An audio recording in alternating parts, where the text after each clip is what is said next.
하나님을 찬양합니다. 예, 오늘 이 귀하고 복된 희락교회 부족한 쪽으로 보내셔서 하나님의 말씀 전하게 하셨는데 하나님께서 여러분을 향한 생명의 말씀을 잘 증거할 수 있도록 역사해 주시길 바랍니다. 제가 사랑하고 또 존경하는 김신중 목사님 교회 부임에서 열심으로 성심으로 목회 감당하고 있는 줄 아는데 부족한 종이 오늘 그중에 한 부분을 또 돕는 마음으로 하나님의 선교에 대해서 나누시는 기회 주셔서 진심 감사합니다. 제가 요즘 학생들하고 나누는 말씀은 빌립보서였습니다. 아시는 것처럼 빌립보서는 기쁨의 서식, 희락의 복음이라는 별명을 갖고 있죠. 마침 오늘 이 교회가 희락교회, 그래서 정말 하나님의 기쁨을 나누고 장로님 기도하신 것처럼 주변의 모든 금곡동 주민들에게 하나님 나라의 기쁨을 나누고 하나님 나라를 함께 세워가는 복된 교회가 되시기를 축복합니다. 제가 잠시 기도드리고 말씀 전하겠습니다. 거룩하신 하나님, 우리를 사랑하신 아버지, 우리에게 베풀어 주신 구원의 은총을 인하여 감사와 찬양과 영광을 주님께만 돌려드립니다.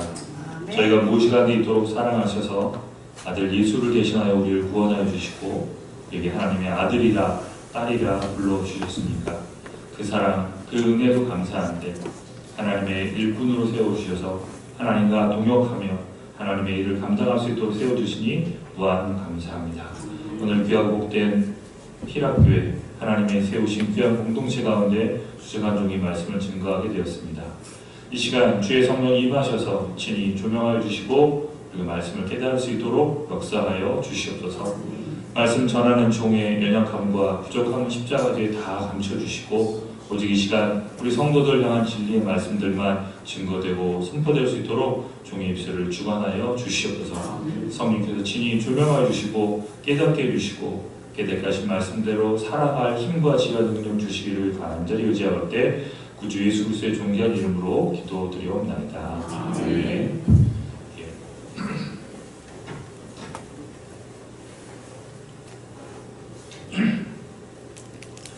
직업병 아닌 직업병이 있어서 설교를 할 때 목을 축이지 않으면 나중에 목소리가 잘 안 나옵니다. 제가 물 마시는 걸 너무 부러워하지 마시고요. 여러분도 내려가서 드시면 되겠습니다. 오늘 제가 준비한 말씀의 제목은 보내시는 하나님입니다. 저는 소개해 주신 것처럼 한국 누가회, 영어로는 CMF라는 학생 선교단체에서 23년째 사역하고 있는 목사입니다. 신대원 다닐 때 우리 김신중 목사님과 재미난 추억들을 많이 만들었던 기억도 나고요. 졸업한 후에도 좋은 교제를 나누면서 서로의 사역들을 응원했던 귀한 믿음의 형제요, 동역자입니다. 또 제가 사는 사역들, 특별히 학생 선교 사역을 귀하게 보시고 오늘 이 시간 그런 사역들을 좀 나눠주시면서 선교하신 하나님에 대한 이야기를 좀 나눠달라는 부탁을 듣고 기도하며 준비해 왔습니다. 한국 누가회는 이제 전국의 의대, 치대, 한의대, 간호대 학생들과 의치, 한의사, 간호사들로 이루어진 공동체입니다. 그래서 해외 선교와 국내 사역을 함께하고 있는 선교단체고요. 전국의 40개 의과대학 가운데 39개 의과대학에서 그리고 12개의 한의과대학 모두에서 11개 치과대학 중에 8개 치과대학에 사역을 하고 있고 간호대는 너무 많아서 제가 숫자를 늘 까먹습니다. 한 40여 개의 간호대에서 사역을 하고 있습니다. 전국에 8개 번역을 나누어서 저와 같은 목회자들이 학생들을 일주일에 한 번씩 만나서 말씀을 전하고 조장 교육을 통해서 리더로 키우고 여름과 겨울에 5박 6일 수련회를 합니다.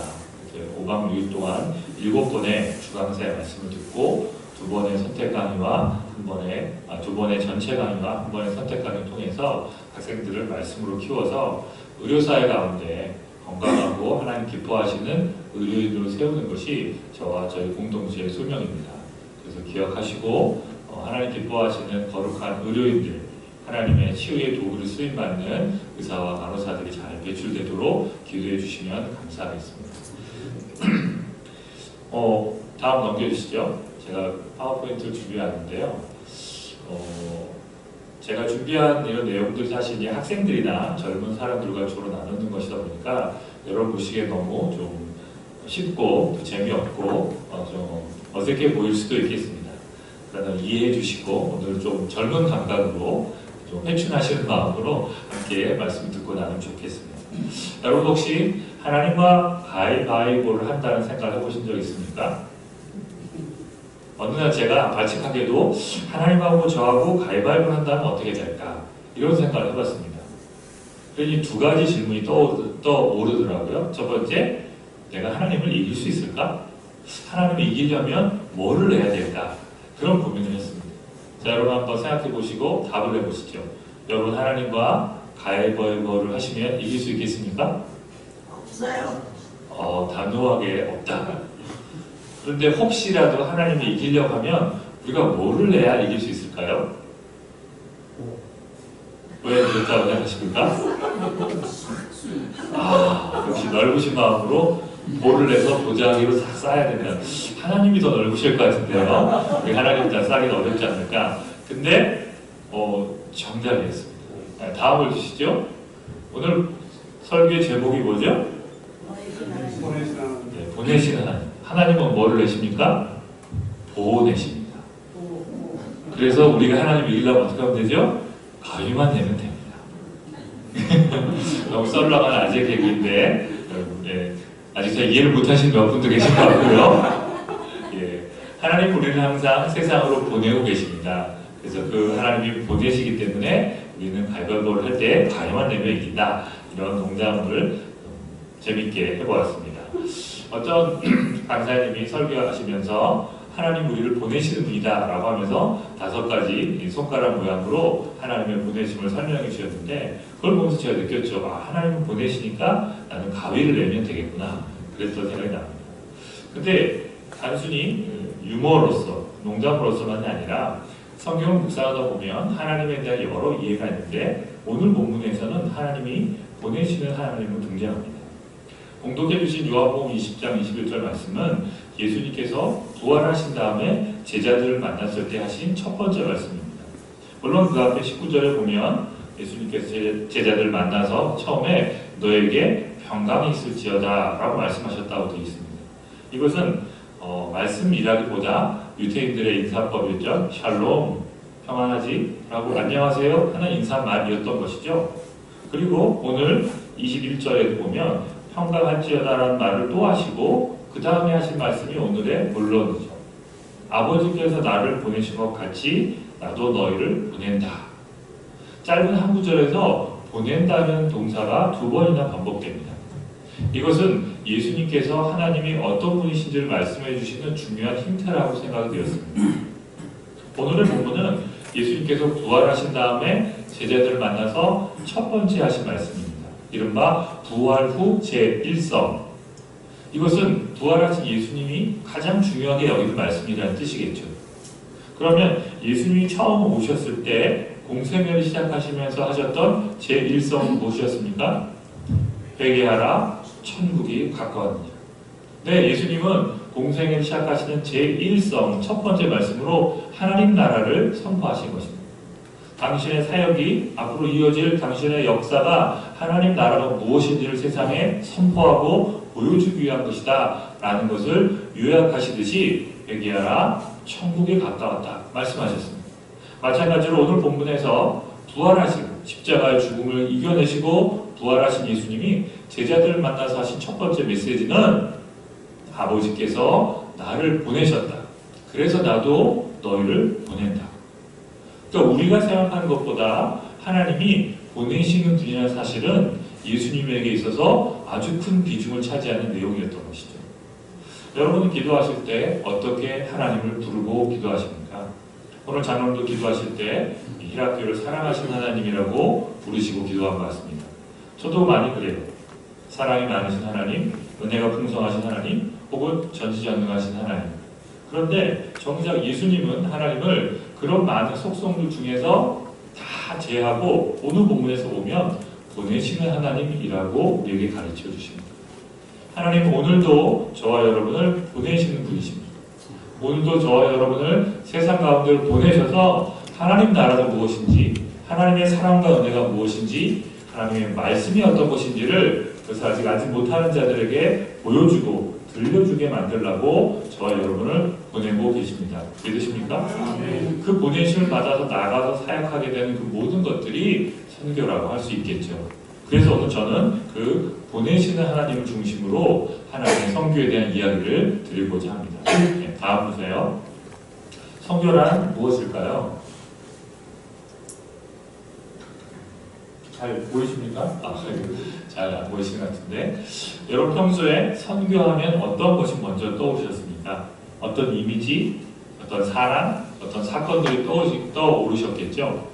그것을 잘 간직하시고, 두 번째 더 중요한 질문은 우리는 왜 선교를 해야 될까요? 교회에서 선교하라는 얘기는 많이 들었습니다.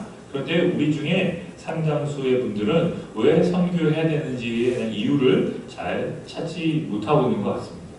그러다 보니까 세 번째 질문, 오늘날 사회같이 서로가 자기가 옳다고 주장하는 이 다원화된 세상 속에서 우리는 진리를 선포한다고 말하지만 세상 사람들과 믿지 않는 사람들은 왜 너네만 진리냐라고 말하고 있잖아요. 그런 진리가 충돌하는 현실, 다원화돼서 자기가 더 중요하다고 말하는 현실 속에서 하나님의 선교는 어떤 의미가 있을까요? 또 어떻게 해야 적절하게 세상을 향해서 복음을 전할 수 있을까요?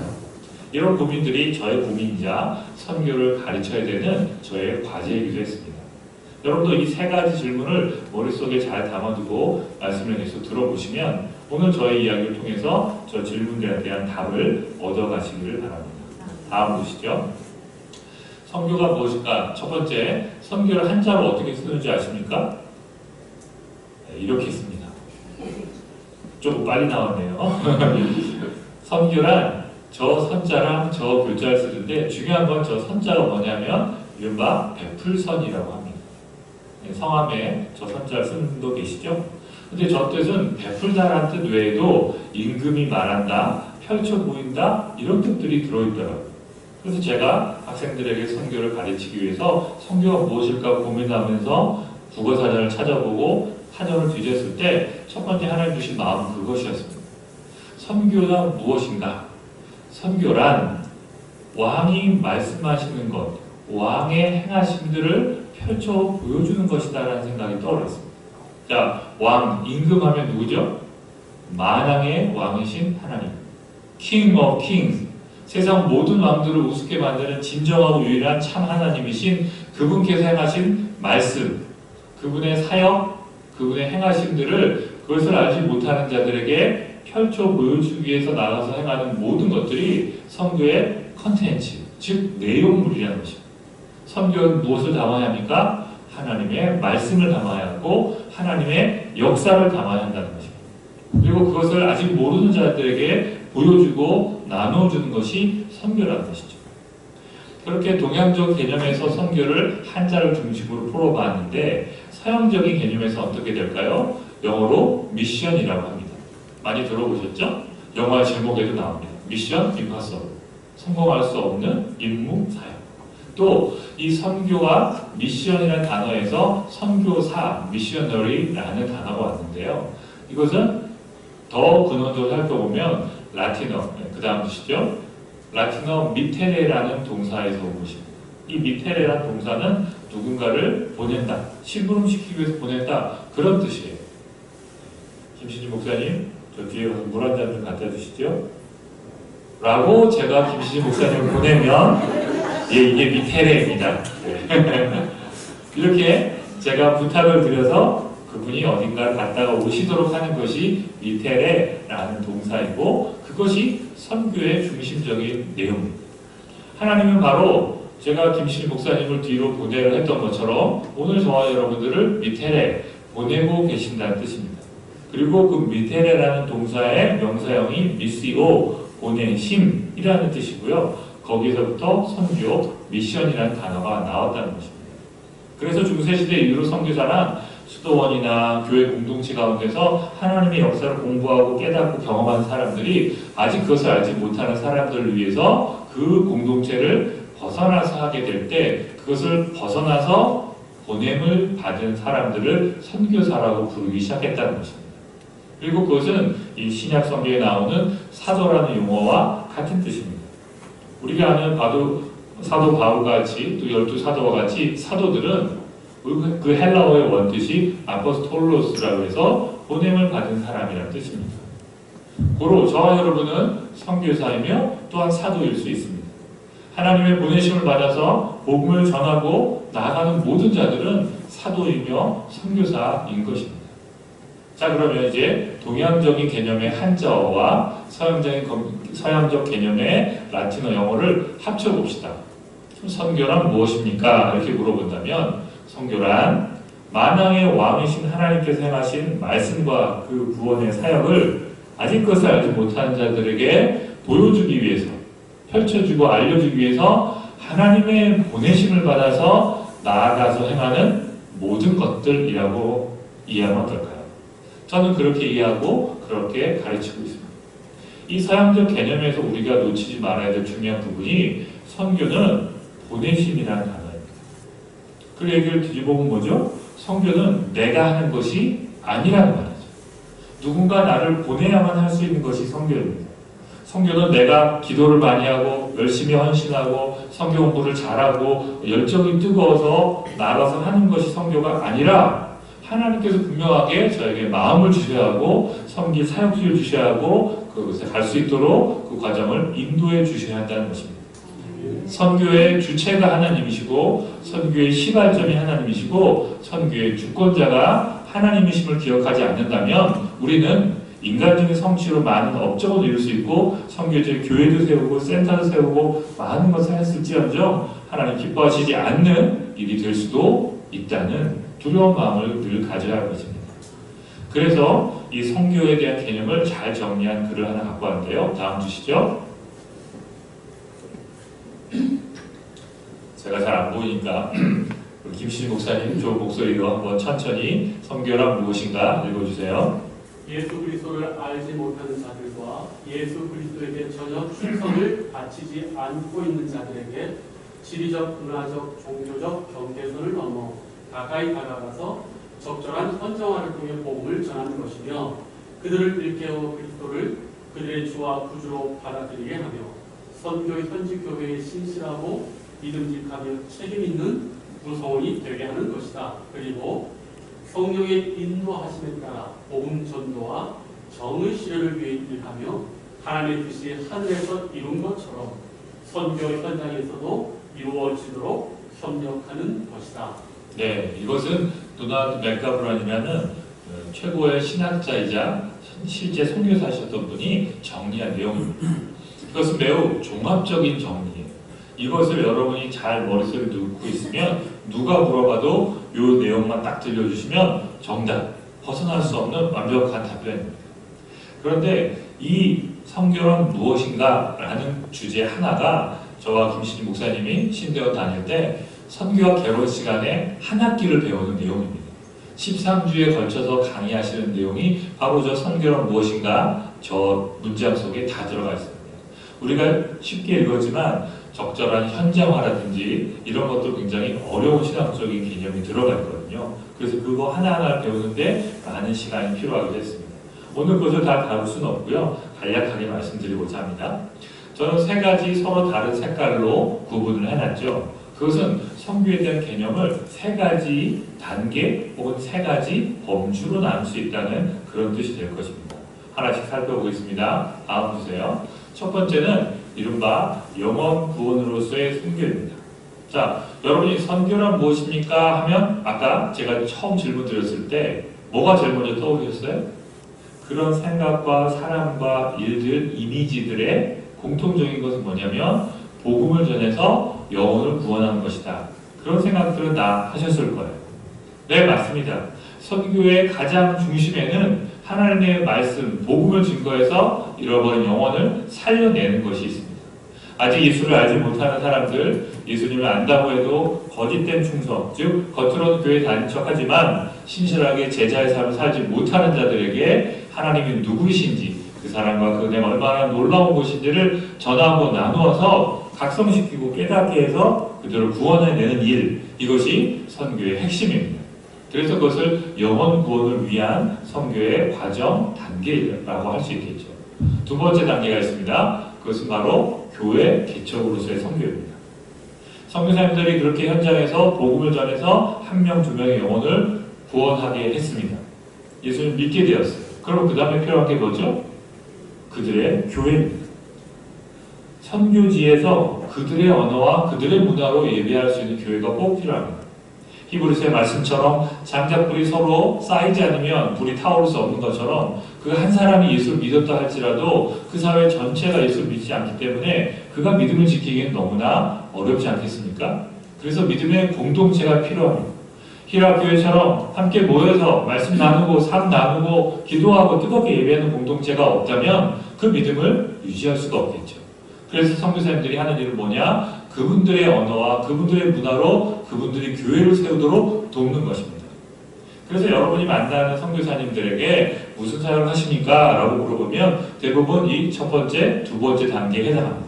복음을 전하고 교회를 세우고 제자를 만들고 그 사람들을 교회 지도자로 세우고 위에서 신학교 강의를 하시고 이런 과정들이 다 첫 번째, 두 번째 단계의 선교에 해당하는 것이죠.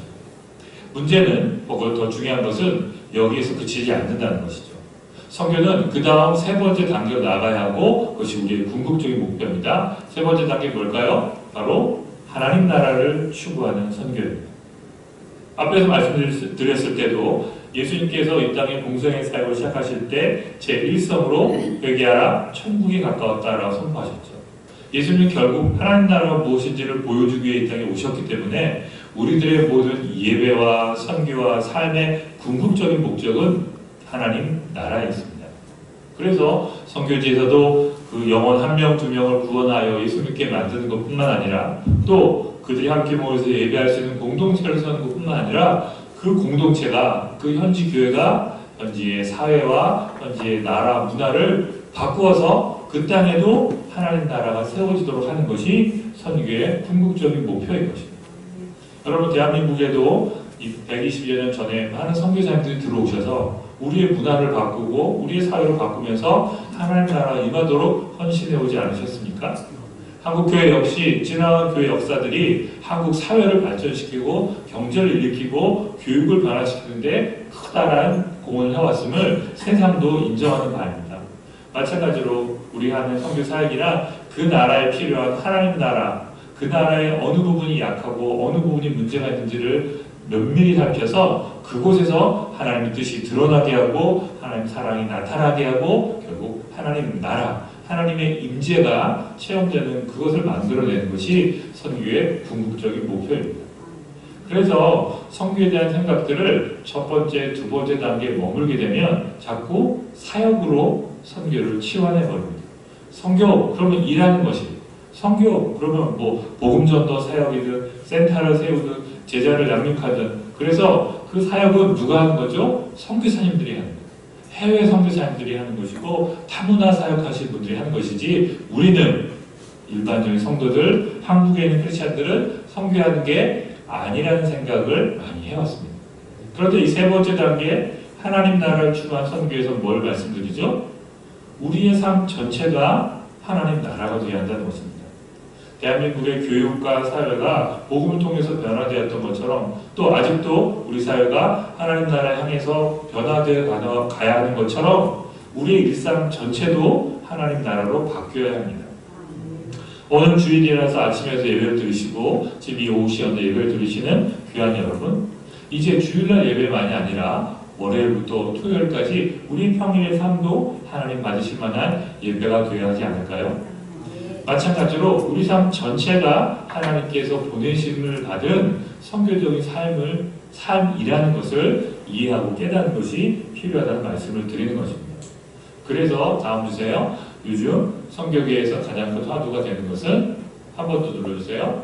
왜 선교해야 되는가? 라는 질문에 대한 답을 찾는 것입니다. 다음 주세요. 예수님께서 왜 선교해야 되는가에 대한 답을 이미 해주셨습니다. 유명한 예수님의 대위임령이라는 말씀이죠. 마태복음 28장인데요. 우리 다 함께 한번 읽어보실까요? 시작! 그러므로 너희는 가서 모든 민족의 세례를 삼아 아버지와 아들과 성령의 이름으로 세례를 베풀고 내가 너희에게 이르는 모든 것을 가르쳐 지키게 하라. 볼지어다 내가 끝날까지 너희와 항상 함께 있으리라 하시니라. 아멘. 많은 분들이 좋아하는 말씀이죠. 왜? 특별히 마지막 구절에 내가 너희와 항상 함께 있겠다. 이 약속의 말씀이 너무 좋으니까. 그리고 불안하고 두려울 때 힘겨운 삶의 현장에서 이 말씀을 붙들게 됩니다. 네, 그것도 귀하지만 사실 이 말씀은 바로 예수님께서 부활하시고 승천하시기 직전에 제자들에게 주신 명령입니다. 이것은 명령입니다. 아버지와 아들과 성령의 이름으로 세례를 베풀고 제자를 삼아서 내가 하고자 했던 하나님 나라 사역을 끝까지 완수해내라는 명령입니다. 근데 그것을 대위임령이라고 했습니다. 여러분, 그냥 명령과 위임령은 뭐가 다를까요? 명령은 아까 제가 말씀드렸던 것처럼 김 목사님 물 좀 떠다 주세요. 그러면 김 목사님은 별다른 고민할 게 없죠. 그냥 가서 물 하나 떠다 주면 돼요. 그런데 제가 김 목사님한테 목사님 제가 이번에 태국에 단기 선교를 가야 되니까 목사님 선교 계획을 좀 세워주세요. 이렇게 부탁을 하면 어떻게 되죠? 그렇죠. 생각할 게 많아집니다. 제가 할 것들을 김 목사님이 대신해야 되거든요. 태국의 날씨가 어떻지? 어느 지역을 가야 복음이 될까? 화폐는 어떻게 바뀌었지? 출입국할 때 절차가 뭐가 필요하지? 현재 선교사님 누가 있지? 우리가 사준 사역은 뭐가 되지? 그걸 다 생각해야 돼요. 지금 예수님은 우리에게 단순히 명령, 복음을 전해라, 이웃을 사랑해라, 끝이 아닙니다. 내가 하나님 나라를 너희한테 가르치고 이 땅에 선포했던 것처럼 너희도 이제 너희들의 삶 전체를 통해서 하나님 나라가 무엇인지를 보여줘야 한다라고 그분이 하셨던 일을 저희에게 맡겨주신 것입니다. 그것이 위임이라는 뜻 아닙니까? 권한을 맡겨주신 것이고 책임을 맡겨주신 것입니다. 이제 성도 여러분께서 여러분의 삶의 현장에서 예수님처럼 하나님 나라의 말씀을 전해야 되고 사랑을 나눠야 되고 하나님 나라가 무엇인지를 저 세상 가운데 보여줘야 한다는 것입니다.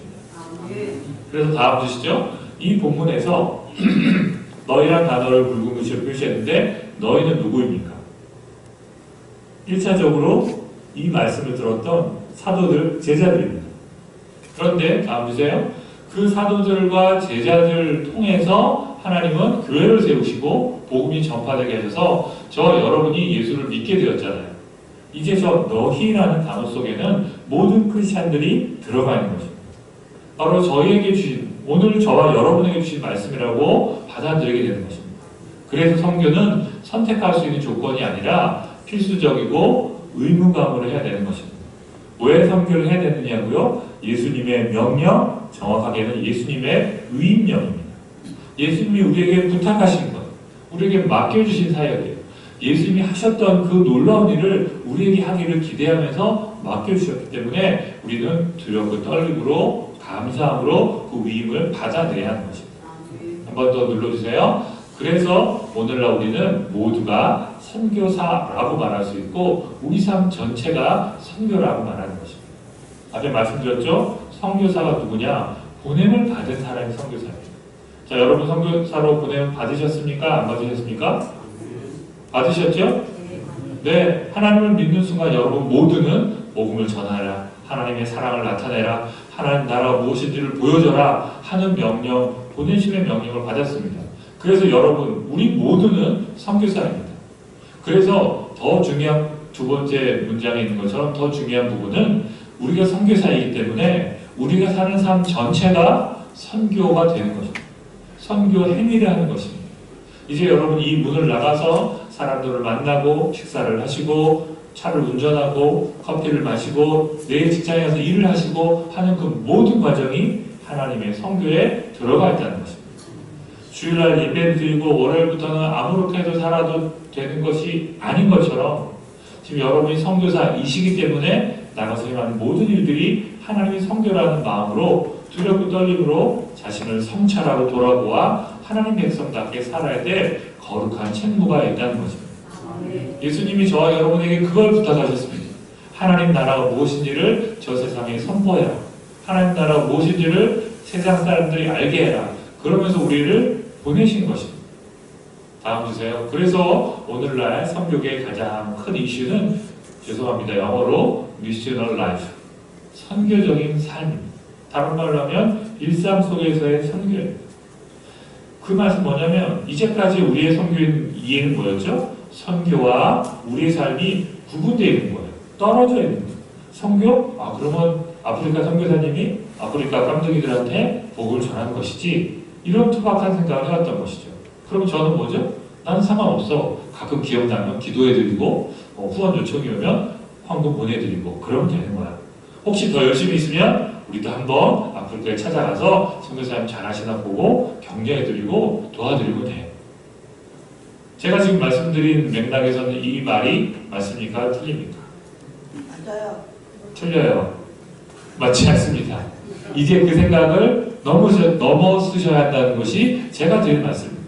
선교는 선교사님들이 아프리카에 가서 하는 거야가 아니라 저와 여러분이 선교사이기 때문에 저와 여러분이 오늘의 일상, 우리의 매일매일 삶에서 선교사답게 살아내면서 복음을 전해야 하고 하나님 사랑을 드러내야 한다는 것입니다. 이것이 오늘 저와 여러분의 요구되는 일상 속에서의 선교적인 삶의 모습이라는 것입니다. 그래서 다음 주세요. 이 이야기가 질문을 다시 묻겨요. 자, 선교사란 누구입니까?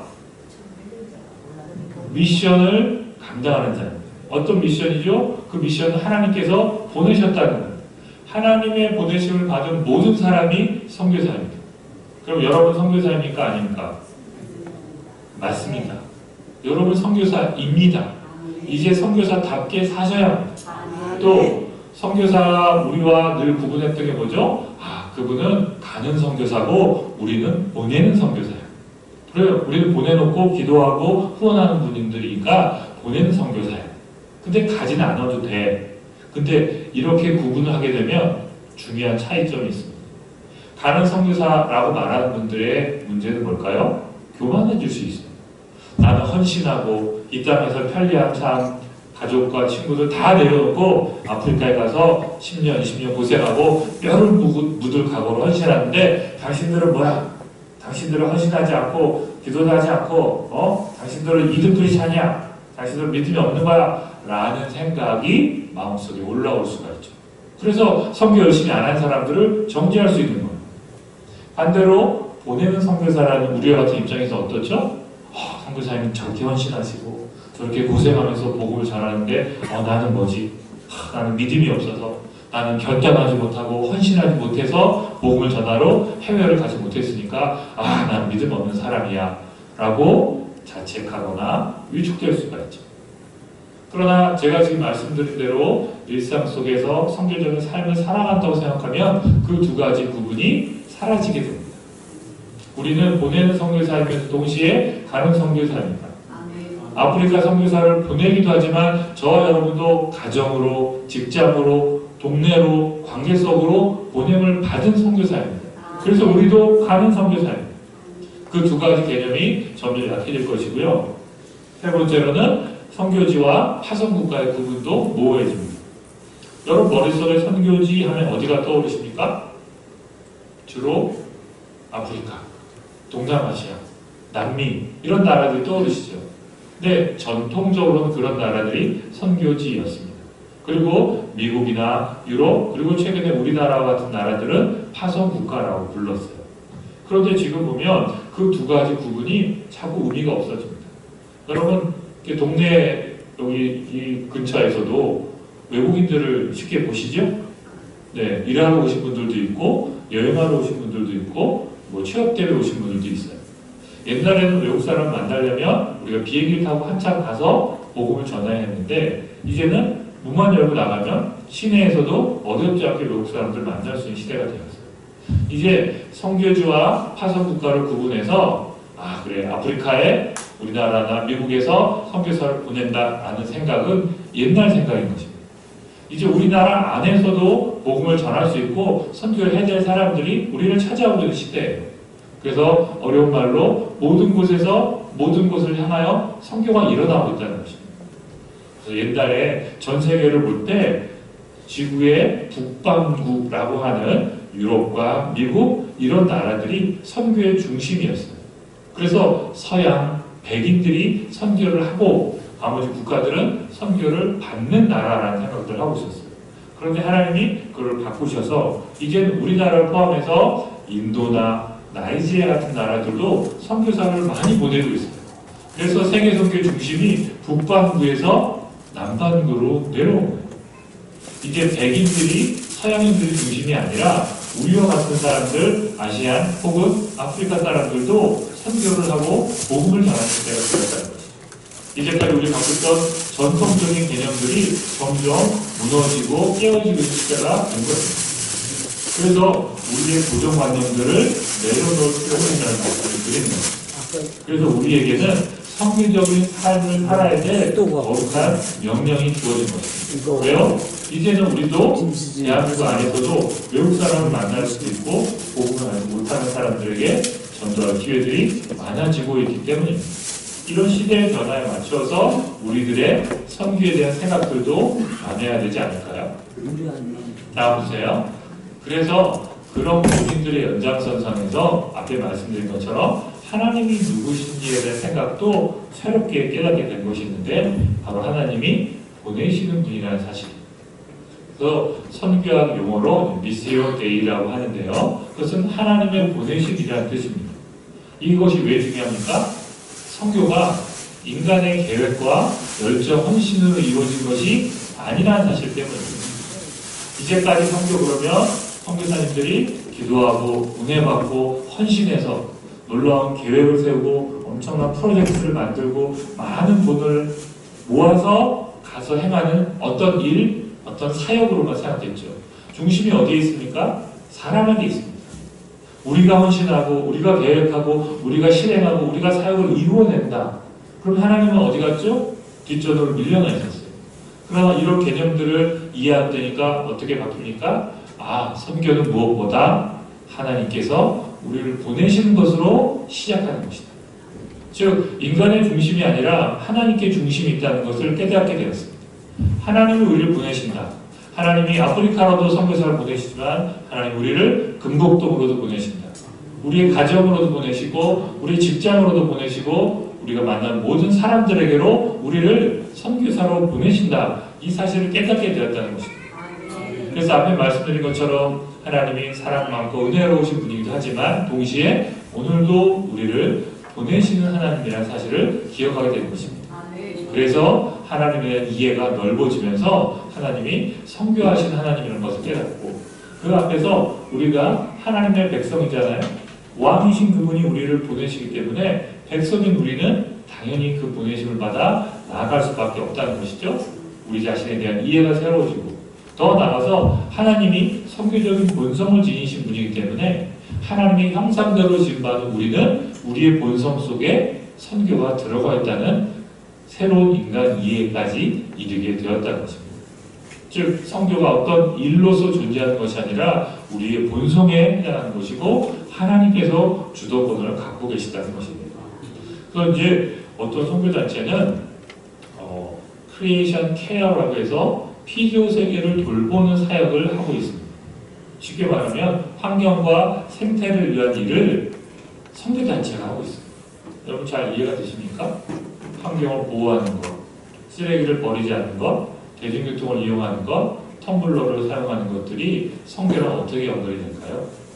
마지막에 나와 있는 것처럼 하나님께서 선교를 하실 때 인간의 영혼만 구원하시는 것이 아니라 모든 피조 세계를 회복하기 원하십니다.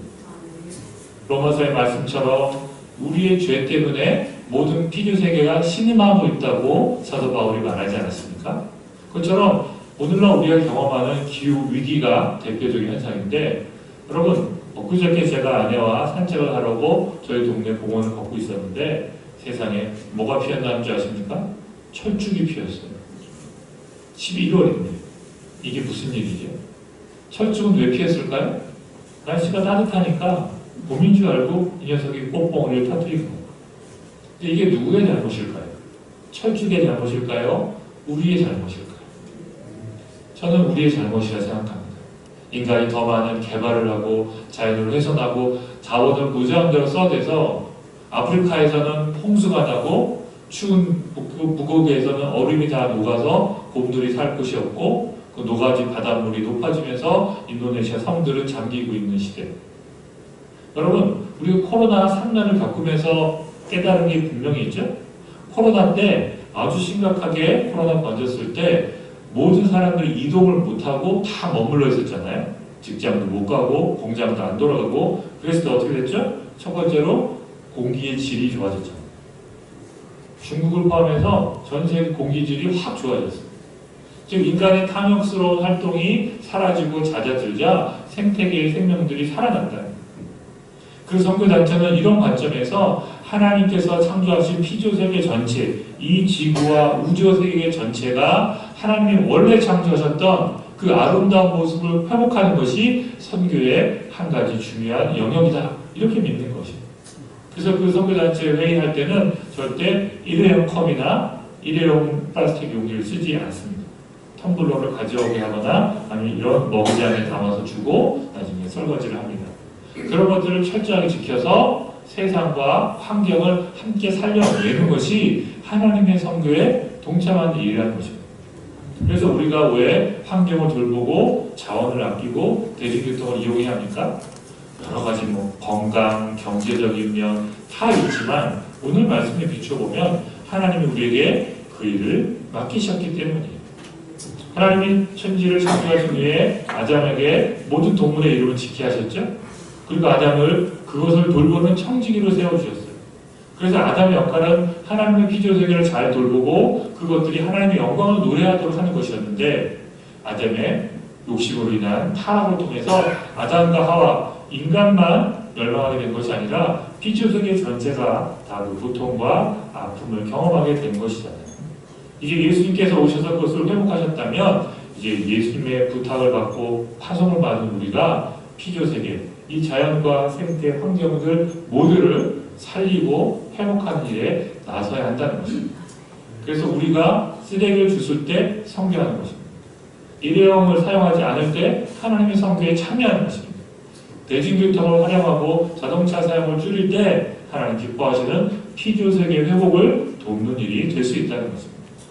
다음 보세요.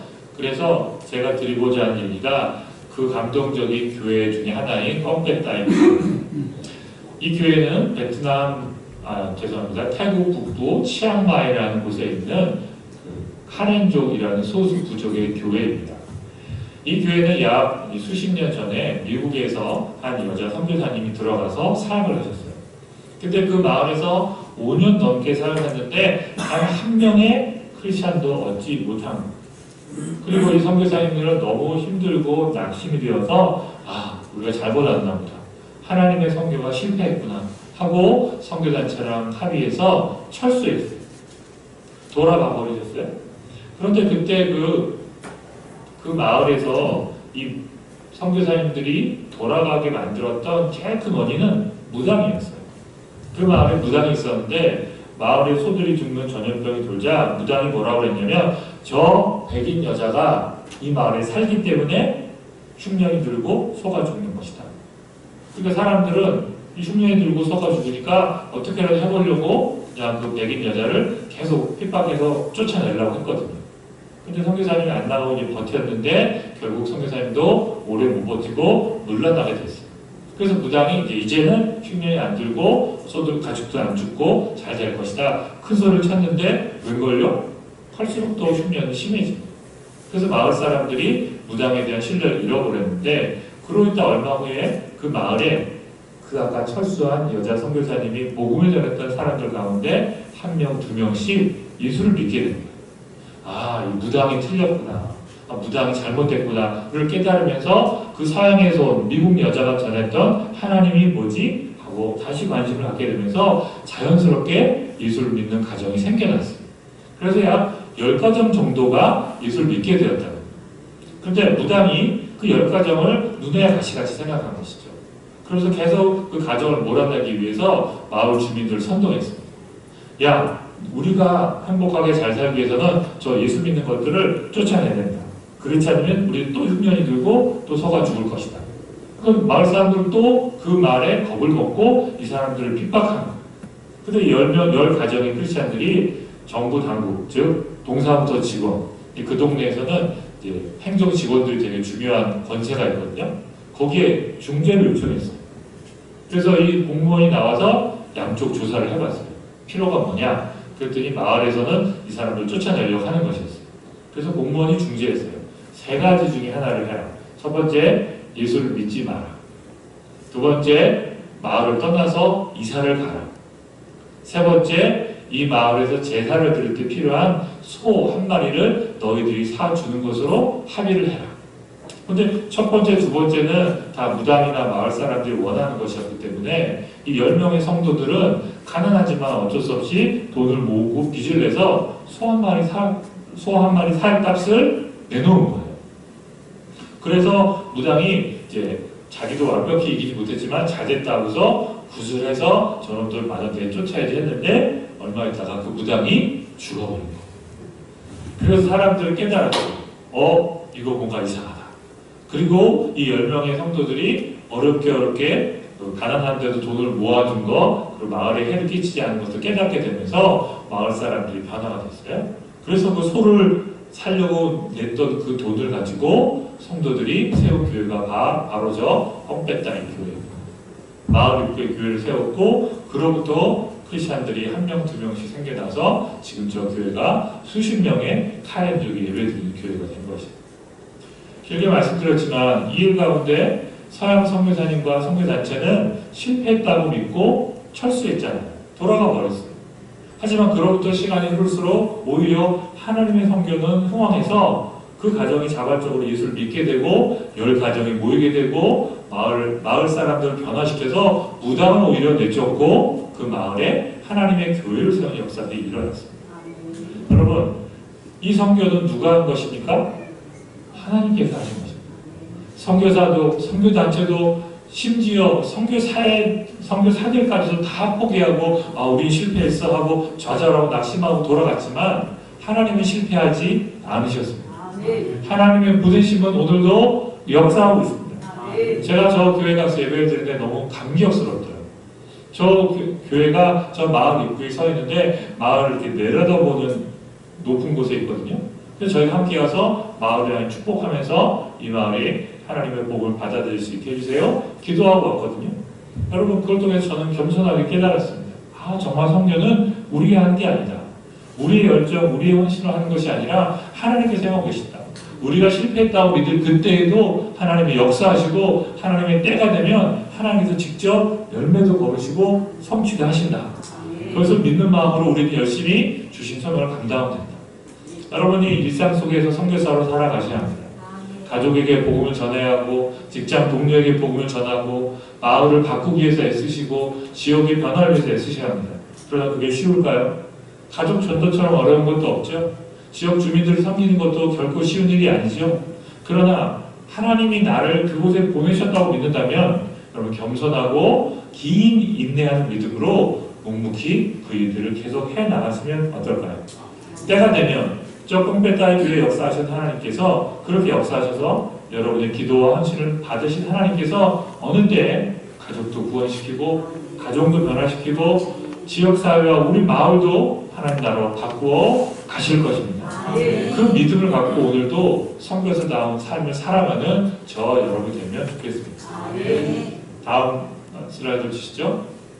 마지막으로 좀 어려운 얘기인데 오늘 했던 이야기들을 한 선교사님이 쓰신 글로 정리하고자 합니다. 이번에도 김신진 목사님 한번 읽어봐 주시죠. 선교는 하나님의 활동이나 행하신 이전에 삼위 하나님의 본성이다. 하나님의 선교는 하나님의 존재하심에서부터 아들을 보내시기로 결정하시고 내어주신 하나님의 본성 안에서의 행동이시고 관점이다. 네, 심지어 이 선교사님은 선교가 하나님의 활동, 역사도 아니라는 거예요. 그럼 뭐죠? 하나님의 본성이라는 거예요. 하나님이 원래 그런 분이라는 거예요. 그래서 우리를 보내시는 것이 하나님의 본성에 속한 것이니까 우리는 당연히 보냄을 받은 존재로 지음받았고 그래서 우리는 하나님의 보내심 받아서 가야 한다는 것이죠. 네, 다음 주세요. 계속 읽어주십시오. 따라서 하나님의 본성은 선교이다. 인간이나 교회가 드러내는 열정적 목표나 성취 과업이 아니다. 선교는 하나님의 선교이다. 선교는 하나님으로부터 나온 것이다. 하나님의 DNA를 갖는 것이다. 이는 바로 being missional, 즉 선교적 존재가 되는 것이다. 네, 하나님의 본성이 선교예요. 우리가 삼위일체 하나님, 성부, 성자, 성령으로 하나이신 하나님이 어떤 존재인지는 잘 모르잖아요. 인간이 어찌 하나님 다 이해할 수 있겠습니까? 그러나 알 수 있는 한 가지 여러 가지 중에 한 가지는 하나님이 삼위일체가 서로 보내신다는, 하나님께서 아들 예수님을 이 땅에 보내주셨죠. 예수님이 부활 승천하시면서 보혜사 성령님을 보내주셨습니다. 그리고 그 예수님께서 오늘 저와 여러분을 보내고 계십니다. 그래서 오늘 설교의 제목처럼 하나님은 어떤 분이시라고요? 보내시는 하나님이십니다. 여러분은 어디로 가야 합니까? 여러분의 가정, 여러분의 직장, 여러분의 관계들, 만남들, 삶의 모든 곳으로 하나님 여러분을 보내고 계십니다. 그 보내심을 받아서 저 문을 나가는 순간 선교사로서의 삶을 사는 것입니다. 지금 이곳에서는 예배자로 하나님 예배하고 계시죠? 저 문을 나가서 교회를 떠나는 순간 여러분은 선교사로서 발걸음을 내딛는 것입니다. 그리고 다음 주 되면 돌아와서 다시 이곳에서 예배자로 하나님을 예배하면서 나의 일상 속에서 하나님이 어떤 선교를 행하셨는지를 고백하고 감사하고 찬양드리고 그것 가운데 드러난 부족함과 연약함들을 간구하면서 또 나의 죄와 허물들을 깨닫게 하셨다면 회개하면서 예배를 드리는 것입니다. 그리고 다시 힘을 얻어서 예배의 마지막 순서가 뭐죠? 위탁과 파송입니다. 말씀을 들은 성도들이 저 세상을 섬기도록 하는 것이 위탁과 파송 순서이고, 그래서 그것이 예배의 마지막 순서에 있는 이유입니다. 말씀을 들은 사람, 하나님의 보내심을 받은 성도들이 나갈 때 그 위탁과 파송의 의미가 있는 것입니다. 주보에도 보면 마지막에 축도라고 되어 있죠. 이 축도는 어떨 때 효력이 있습니까? 예배를 드리고 그 말씀대로 살겠다고 나가는 사람, 즉 하나님의 보내심을 받아 나가는 사람에게만 그 축도가 유효한 것입니다. 미국 교회에 용담이 있습니다. 강도들, 도둑들도 교회에서 축도할 때는 머리를 디밀고 축도를 받고 도망간답니다. 왜요? 그 정도로 복을 받고 싶은 거죠. 지나가다가도 축도할 시간이 됐어? 그럼 문 열고 머리 디밀고 아멘 하고 도망간대요. 농담처럼 말하지만 그것이 의미가 있을까요? 전혀 없습니다. 그의 삶은 도둑인데 하나님이 주시는 복이 그에게 임할 이유가 없습니다. 여러분의 삶이 선교사이기 때문에 이 축도가 의미가 있는 것입니다. 여러분이 예배를 잘 드리고 예배해 주셨던 말씀과 감동과 은혜를 가지고 나가서 가족과 이웃과 친구와 세상을 섬기는 선교사로 살아갈 때 하나님의, 예수님의, 성령님의 은혜가 여러분에게 유효하게 될 것입니다. 말씀을 정리합니다. 예수님은 부활하시며 만난 제자들에게 첫 번째로 하신 말씀이 아버지께서 나를 보내셨다 라고 말씀하시면서 나도 너희를 보낸다. 우리가 잊어버리고 놓치기 쉽지만 하나님은 바로 우리를 보내시는 하나님이십니다. 그래서 그 하나님의 보내심에 순종하는 마음으로 이제 여러분은 기도하셔야 합니다. 누구에게, 어떤 사람에게, 어디에 가서 어떻게 복음을 전할 것인가, 어떻게 하나님 사랑을 나눌 것인가, 하나님의 은혜를 전할 것인가, 하나님 나라가 그곳에 임하도록 나 자신을 헌신할 것인가, 그 결단과 다짐이 여러분 가운데 일어나기를 바랍니다. 그럴 때 여러분과 함께하신 하나님께서 한 주간의 삶을 선교사로 살게 하실 것이고, 그래서 여러분의 삶을 통해서 하나님 나라가 여러분 삶의 현장에서 이루어지는 놀라운 은혜가 있을 것이라 믿습니다. 제가 기도하겠습니다. 거룩하신 하나님, 우리를 보내시는 아버지, 하나님께서 우리를 보내신 분임을 다시 깨닫고 겸손하고 진실한 마음으로 하나님의 보내심에 순종하고자 합니다.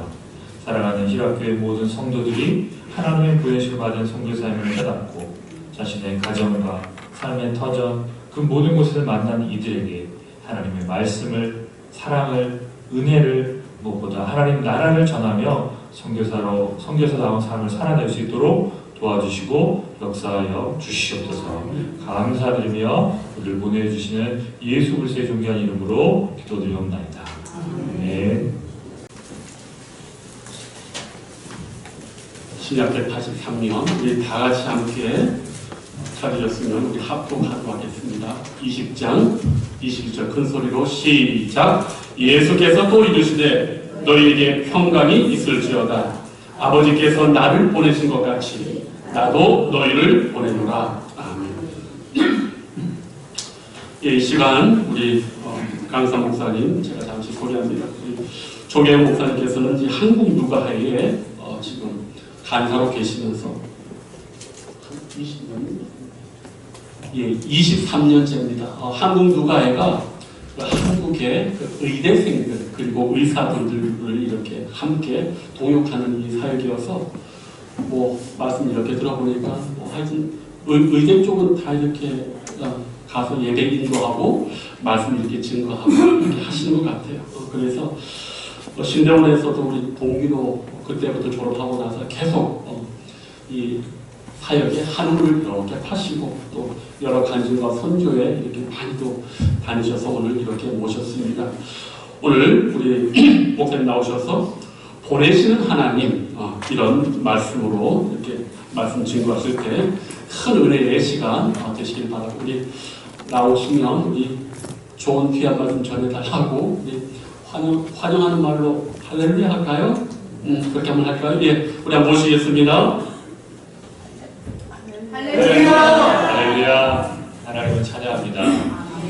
예, 오늘 이 귀하고 복된 희락교회 부족한 쪽으로 보내셔서 하나님 말씀 전하게 하셨는데 하나님께서 여러분을 향한 생명의 말씀을 잘 증거할 수 있도록 역사해 주시길 바랍니다. 제가 사랑하고 또 존경하는 김신주 목사님 교회 부임에서 열심으로 성심으로 목회 감당하고 있는 줄 아는데 부족한 종이 오늘 그중에 한 부분을 좀 돕는 마음으로 하나님의 선교에 대해서 나누시는 기회 주셔서 진심 감사합니다. 제가 요즘 학생들하고 나누는 말씀은 빌립보서였습니다. 아시는 것처럼 빌립보서는 기쁨의 서식, 희락의 복음이라는 별명을 갖고 있죠. 마침 오늘 이 교회가 희락교회, 그래서 정말 하나님의 기쁨을 나누고 장로님 기도하신 것처럼 주변의 모든 금곡동 주민들에게 하나님 나라의 기쁨을 나누고 하나님 나라를 함께 세워가는 복된 교회가 되시기를 축복합니다. 제가 잠시 기도드리고 말씀 전하겠습니다. 거룩하신 하나님, 우리를 사랑하신 아버지, 우리에게 베풀어 주신 구원의 은총을 인하여 감사와 찬양과 영광을 주님께만 돌려드립니다. 저희가 무시간에 있도록 사랑하셔서 아들 예수를 대신하여 우리를 구원하여 주시고 여기 하나님의 아들이라 딸이라 불러주셨으니까 그 사랑, 그 은혜도 감사한데 하나님의 일꾼으로 세워주셔서 하나님과 동역하며 하나님의 일을 감당할 수 있도록 세워주시니 무한 감사합니다. 오늘 귀하고 복된 희락교회 하나님의 세우신 귀한 공동체 가운데 주제간 종이 말씀을 증거하게 되었습니다. 이 시간 주의 성령이 임하셔서 친히 조명하여 주시고 그리고 말씀을 깨달을 수 있도록 역사하여 주시옵소서. 말씀 전하는 종의 연약함과 부족함을 십자가 뒤에 다 감춰주시고 오직 이 시간 우리 성도들 향한 진리의 말씀들만 증거되고 선포될 수 있도록 종의 입술을 주관하여 주시옵소서. 성령께서 친히 조명하여 주시고 깨닫게 해주시고 깨닫게 하신 말씀대로 살아갈 힘과 지혜와 능력 주시기를 간절히 의지할 때 구주 예수 그리스도의 존귀한 이름으로 기도드리옵나이다. 아멘.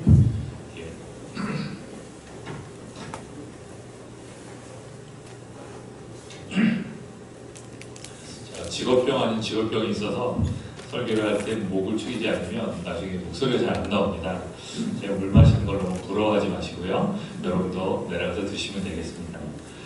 오늘 제가 준비한 말씀의 제목은 보내시는 하나님입니다. 저는 소개해 주신 것처럼 한국 누가회, 영어로는 CMF라는 학생 선교단체에서 23년째 사역하고 있는 목사입니다. 신대원 다닐 때 우리 김시준 목사님과 재미난 추억들을 많이 만들었던 기억도 나고요. 졸업한 후에도 좋은 교제를 나누면서 서로의 사역들을 응원했던 귀한 믿음의 형제요 동역자입니다. 또 제가 하는 사역들, 특별히 학생 선교 사역을 귀하게 보시고 오늘 이 시간 그런 사역들을 좀 나눠주시면서 선교하신 하나님에 대한 이야기를 좀 나눠달라는 부탁을 듣고 기도하며 준비해 왔습니다. 한국 누가회는 이제 전국의 의대, 치대, 한의대, 간호대 학생들과 의치, 한의사, 간호사들로 이루어진 공동체입니다. 그래서 해외 선교와 국내 사역을 함께하고 있는 선교단체고요. 전국의 40개 의과대학 가운데 39개 의과대학에서 그리고 12개의 한의과대학 모두에서 11개 치과대학 중에 8개 치과대학에 사역을 하고 있고 간호대는 너무 많아가지고 제가 숫자를 늘 까먹습니다. 한 40여 개의 간호대에서 사역을 하고 있습니다. 전국에 8개 번역을 나눠서 저와 같은 목회자들이 학생들을 일주일에 한 번씩 만나서 말씀을 전하고 조장 교육을 통해서 리더로 키우고 여름과 겨울에 5박 6일 수련회를 합니다. 5박 6일 동안 7번의 주강사의 말씀을 듣고 2번의 선택 강의와 2번의 전체 강의와 1번의 선택 강의를 통해서 학생들을 말씀으로 키워서 의료사회 가운데 건강하고 하나님 기뻐하시는 의료인으로 세우는 것이 저와 저희 공동체의 소명입니다. 그래서 기억하시고 하나님 기뻐하시는 거룩한 의료인들, 하나님의 치유의 도구를 쓰임받는 의사와 간호사들이 잘 배출되도록 기도해 주시면 감사하겠습니다. 다음 넘겨주시죠. 제가 파워포인트를 준비하는데요. 제가 준비한 이런 내용들이 사실 이제 학생들이나 젊은 사람들과 주로 나누는 것이다 보니까 여러분 보시기에 너무 좀 쉽고 또 재미없고 좀 어색해 보일 수도 있겠습니다. 그러나 이해해 주시고 오늘 좀 젊은 감각으로 좀 회춘하시는 마음으로 함께 말씀 듣고 나누면 좋겠습니다. 여러분 혹시 하나님과 가위바위보를 한다는 생각을 해보신 적 있습니까? 어느 날 제가 발칙하게도 하나님하고 저하고 가위바위보를 한다면 어떻게 될까? 이런 생각을 해봤습니다. 그러니 두 가지 질문이 떠오르더라고요. 첫 번째, 내가 하나님을 이길 수 있을까? 하나님을 이기려면 뭐를 해야 될까? 그런 고민을 했습니다. 자, 여러분 한번 생각해 보시고 답을 해보시죠. 여러분 하나님과 가위바위보를 하시면 이길 수 있겠습니까? 없어요. 단호하게 없다. 그런데 혹시라도 하나님을 이기려고 하면 우리가 뭐를 해야 이길 수 있을까요? 왜 그렇다고 생각하십니까?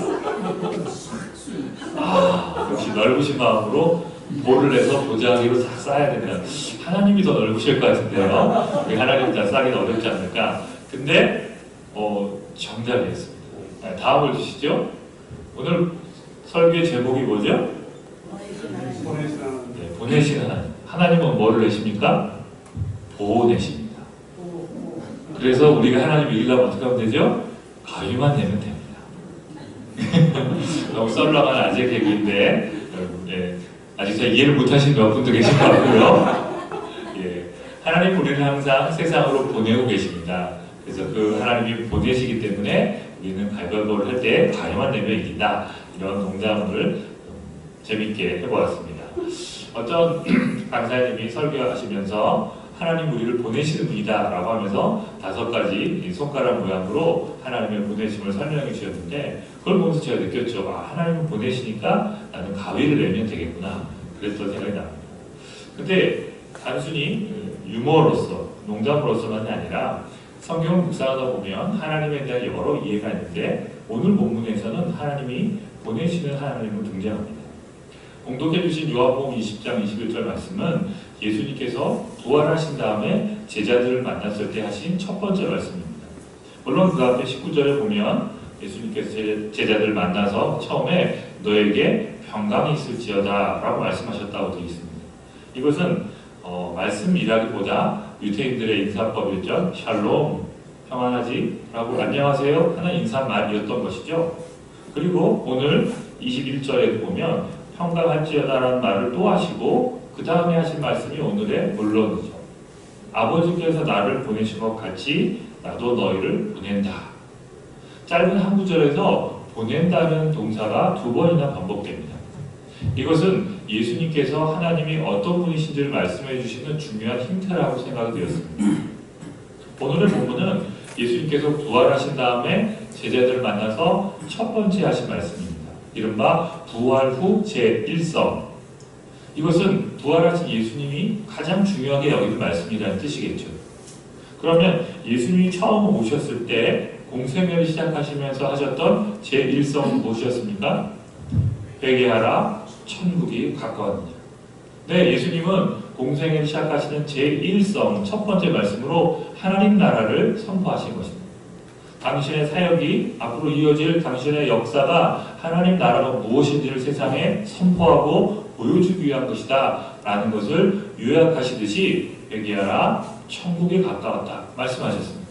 마찬가지로 오늘 본문에서 부활하시고 십자가의 죽음을 이겨내시고 부활하신 예수님이 제자들을 만나서 하신 첫 번째 메시지는 아버지께서 나를 보내셨다. 그래서 나도 너희를 보낸다. 그러니까 우리가 생각하는 것보다 하나님이 보내시는 분이라는 사실은 예수님에게 있어서 아주 큰 비중을 차지하는 내용이었던 것이죠. 여러분은 기도하실 때 어떻게 하나님을 부르고 기도하십니까? 오늘 장로님도 기도하실 때 히라교를 사랑하신 하나님이라고 부르시고 기도한 것 같습니다. 저도 많이 그래요. 사랑이 많으신 하나님, 은혜가 풍성하신 하나님, 혹은 전지전능하신 하나님. 그런데 정작 예수님은 하나님을 그런 많은 속성들 중에서 다 제하고 오늘 본문에서 보면 보내시는 하나님이라고 우리에게 가르쳐 주십니다. 하나님 오늘도 저와 여러분을 보내시는 분이십니다. 오늘도 저와 여러분을 세상 가운데 보내셔서 하나님 나라가 무엇인지, 하나님의 사랑과 은혜가 무엇인지, 하나님의 말씀이 어떤 것인지를 그래서 아직 알지 못하는 자들에게 보여주고 들려주게 만들라고 저와 여러분을 보내고 계십니다. 믿으십니까? 그 보내심을 받아서 나가서 사역하게 되는 그 모든 것들이 선교라고 할 수 있겠죠.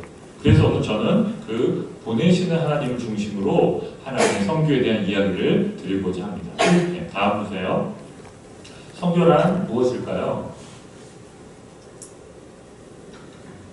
잘 보이십니까?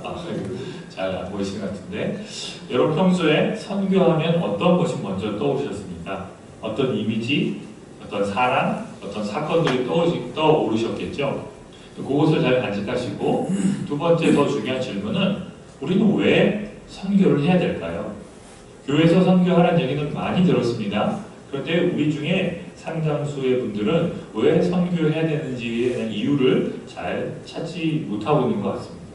그러다 보니까 세 번째 질문, 오늘날 사회같이 서로가 자기가 옳다고 주장하는 이 다원화된 세상 속에서 우리는 진리를 선포한다고 말하지만 세상 사람들과 믿지 않는 사람들은 왜 너네만 진리냐라고 말하고 있잖아요. 그런 진리가 충돌하는 현실, 다원화돼서 자기가 더 중요하다고 말하는 현실 속에서 하나님의 선교는 어떤 의미가 있을까요? 또 어떻게 해야 적절하게 세상을 향해서 복음을 전할 수 있을까요? 이런 고민들이 저의 고민이자 선교를 가르쳐야 되는 저의 과제이기도 했습니다. 여러분도 이 세 가지 질문을 머릿속에 잘 담아두고 말씀을 계속 들어보시면 오늘 저의 이야기를 통해서 저 질문들에 대한 답을 얻어가시기를 바랍니다. 다음 보시죠. 선교가 무엇일까? 첫 번째, 선교를 한자로 어떻게 쓰는지 아십니까? 네, 이렇게 씁니다. 조금 빨리 나왔네요. 선교란 저 선자랑 저 교자를 쓰는데 중요한 건 저 선자가 뭐냐면 이른바 베풀선이라고 합니다. 네, 성함에 저 선자를 쓰는 분도 계시죠? 근데 저 뜻은 베풀다라는 뜻 외에도 임금이 말한다, 펼쳐 보인다 이런 뜻들이 들어있더라고요. 그래서 제가 학생들에게 선교를 가르치기 위해서 선교가 무엇일까 고민하면서 국어사전을 찾아보고 사전을 뒤졌을 때 첫 번째 하나님 주신 마음은 그것이었습니다. 선교란 무엇인가? 선교란 왕이 말씀하시는 것, 왕의 행하심들을 펼쳐 보여주는 것이다라는 생각이 떠올랐습니다. 자, 왕, 임금하면 누구죠? 만왕의 왕이신 하나님. King of Kings. 세상 모든 왕들을 우습게 만드는 진정하고 유일한 참 하나님이신 그분께서 행하신 말씀, 그분의 사역, 그분의 행하심들을 그것을 알지 못하는 자들에게 펼쳐 보여주기 위해서 나가서 행하는 모든 것들이 선교의 컨텐츠, 즉 내용물이라는 것입니다. 선교는 무엇을 담아야 합니까? 하나님의 말씀을 담아야 하고 하나님의 역사를 담아야 한다는 것입니다. 그리고 그것을 아직 모르는 자들에게 보여주고 나눠주는 것이 선교라는 것이죠. 그렇게 동양적 개념에서 선교를 한자를 중심으로 풀어봤는데 서양적인 개념에서 어떻게 될까요? 영어로 미션이라고 합니다. 많이 들어보셨죠? 영화 제목에도 나옵니다. 미션 임파서블. 성공할 수 없는 임무 사역. 또 이 선교와 미션이라는 단어에서 선교사, 미셔너리라는 단어가 왔는데요. 이것은 더 근원적으로 살펴보면 라틴어, 그 다음 보시죠. 라틴어 미테레라는 동사에서 온 것입니다. 이 미테레라는 동사는 누군가를 보낸다, 심부름시키기 위해서 보낸다, 그런 뜻이에요. 김시진 목사님, 저 뒤에 가서 물 한 잔 좀 갖다 주시죠. 라고 제가 김시진 목사님을 보내면 이게 미테레입니다. 이렇게 제가 부탁을 드려서 그분이 어딘가 갔다가 오시도록 하는 것이 미테레라는 동사이고 그것이 선교의 중심적인 내용입니다. 하나님은 바로 제가 김신희 목사님을 뒤로 보내를 했던 것처럼 오늘 저와 여러분들을 미테레 보내고 계신다는 뜻입니다. 그리고 그 미테레라는 동사의 명사형이 미시오 보내심이라는 뜻이고요. 거기서부터 선교 미션이라는 단어가 나왔다는 것입니다. 그래서 중세시대 이후로 선교사란 수도원이나 교회 공동체 가운데서 하나님의 역사를 공부하고 깨닫고 경험한 사람들이 아직 그것을 알지 못하는 사람들을 위해서 그 공동체를 벗어나서 하게 될 때 그것을 벗어나서 보냄을 받은 사람들을 선교사라고 부르기 시작했다는 것입니다. 그리고 그것은 이 신약 성경에 나오는 사도라는 용어와 같은 뜻입니다. 우리가 아는 사도 바울같이 또 12사도와 같이 사도들은 그 헬라어의 원뜻이 아포스톨로스라고 해서 보냄을 받은 사람이라는 뜻입니다. 고로 저와 여러분은 선교사이며 또한 사도일 수 있습니다. 하나님의 보내심을 받아서 복음을 전하고 나아가는 모든 자들은 사도이며 선교사인 것입니다. 자, 그러면 이제 동양적인 개념의 한자어와 서양적 개념의 라틴어 영어를 합쳐봅시다. 선교란 무엇입니까? 이렇게 물어본다면 선교란 만왕의 왕이신 하나님께서 행하신 말씀과 그 구원의 사역을 아직 그것을 알지 못하는 자들에게 보여주기 위해서 펼쳐주고 알려주기 위해서 하나님의 보내심을 받아서 나아가서 행하는 모든 것들이라고 이해하면 어떨까요? 저는 그렇게 이해하고 그렇게 가르치고 있습니다. 이 서양적 개념에서 우리가 놓치지 말아야 될 중요한 부분이 선교는 보내심이라는 단어입니다. 그 얘기를 뒤집어보면 뭐죠? 선교는 내가 하는 것이 아니라는 말이죠. 누군가 나를 보내야만 할 수 있는 것이 선교입니다. 선교는 내가 기도를 많이 하고 열심히 헌신하고 선교 공부를 잘하고 열정이 뜨거워서 나가서 하는 것이 선교가 아니라 하나님께서 분명하게 저에게 마음을 주셔야 하고 섬길 사역수를 주셔야 하고 그것에 갈 수 있도록 그 과정을 인도해 주셔야 한다는 것입니다. 선교의 주체가 하나님이시고 선교의 시발점이 하나님이시고 선교의 주권자가 하나님이심을 기억하지 않는다면 우리는 인간적인 성취로 많은 업적을 이룰 수 있고 선교적 교회도 세우고 센터도 세우고 많은 것을 했을지언정 하나님 기뻐하시지 않는 일이 될 수도 있다는 두려운 마음을 늘 가져야 할 것입니다. 그래서 이 선교에 대한 개념을 잘 정리한 글을 하나 갖고 왔는데요. 다음 주시죠. 제가 잘 안 보이니까 우리 김신희 목사님 좋은 목소리로 한번 천천히 선교란 무엇인가 읽어주세요. 예수 그리스도를 알지 못하는 자들과 예수 그리스도에게 전혀 충성을 바치지 않고 있는 자들에게 지리적, 문화적, 종교적 경계선을 넘어 가까이 다가가서 적절한 선정화를 통해 복음을 전하는 것이며 그들을 일깨워 그리스도를 그들의 주와 구주로 받아들이게 하며 선교의 현지 교회에 신실하고 믿음직하며 책임있는 구성원이 되게 하는 것이다. 그리고 성령의 인도하심에 따라 복음 전도와 정의 실현을 위해 일하며 하나님의 뜻이 하늘에서 이룬 것처럼 선교 현장에서도 이루어지도록 협력하는 것이다. 네, 이것은 도나드 맥가브런이라는 최고의 신학자이자 실제 선교사셨던 분이 정리한 내용입니다. 이것은 매우 종합적인 정리예요. 이것을 여러분이 잘 머릿속에 넣고 있으면 누가 물어봐도 이 내용만 딱 들려주시면 정답, 벗어날 수 없는 완벽한 답변입니다. 그런데 이 선교란 무엇인가 라는 주제 하나가 저와 김신희 목사님이 신대원 다닐 때 선교와 개론 시간에 한 학기를 배우는 내용입니다. 13주에 걸쳐서 강의하시는 내용이 바로 저 선교란 무엇인가 저 문장 속에 다 들어가 있습니다. 우리가 쉽게 읽었지만 적절한 현장화라든지 이런 것도 굉장히 어려운 신학적인 개념이 들어가 있거든요. 그래서 그거 하나하나 배우는데 많은 시간이 필요하게 됐습니다. 오늘 그것을 다 다룰 수는 없고요. 간략하게 말씀드리고자 합니다. 저는 세 가지 서로 다른 색깔로 구분을 해놨죠. 그것은 선교에 대한 개념을 세 가지 단계 혹은 세 가지 범주로 나눌 수 있다는 그런 뜻이 될 것입니다. 하나씩 살펴보겠습니다. 다음 주세요. 첫 번째는 이른바 영원 구원으로서의 선교입니다. 자, 여러분이 선교란 무엇입니까? 하면 아까 제가 처음 질문 드렸을 때 뭐가 제일 먼저 떠오르셨어요? 그런 생각과 사람과 일들, 이미지들의 공통적인 것은 뭐냐면 복음을 전해서 영혼을 구원하는 것이다. 그런 생각들은 다 하셨을 거예요. 네, 맞습니다. 선교의 가장 중심에는 하나님의 말씀, 복음을 증거해서 잃어버린 영혼을 살려내는 것이 있습니다.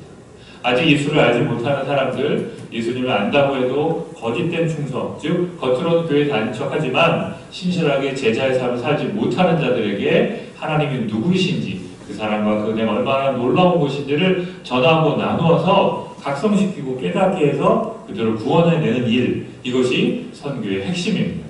그래서 그것을 영혼 구원을 위한 선교의 과정, 단계라고 할 수 있겠죠. 두 번째 단계가 있습니다. 그것은 바로 교회 개척으로서의 선교입니다. 선교사님들이 그렇게 현장에서 복음을 전해서 한 명, 두 명의 영혼을 구원하게 했습니다. 예수님 믿게 되었어요. 그러면 그 다음에 필요한 게 뭐죠? 그들의 교회입니다. 선교지에서 그들의 언어와 그들의 문화로 예배할 수 있는 교회가 꼭 필요합니다.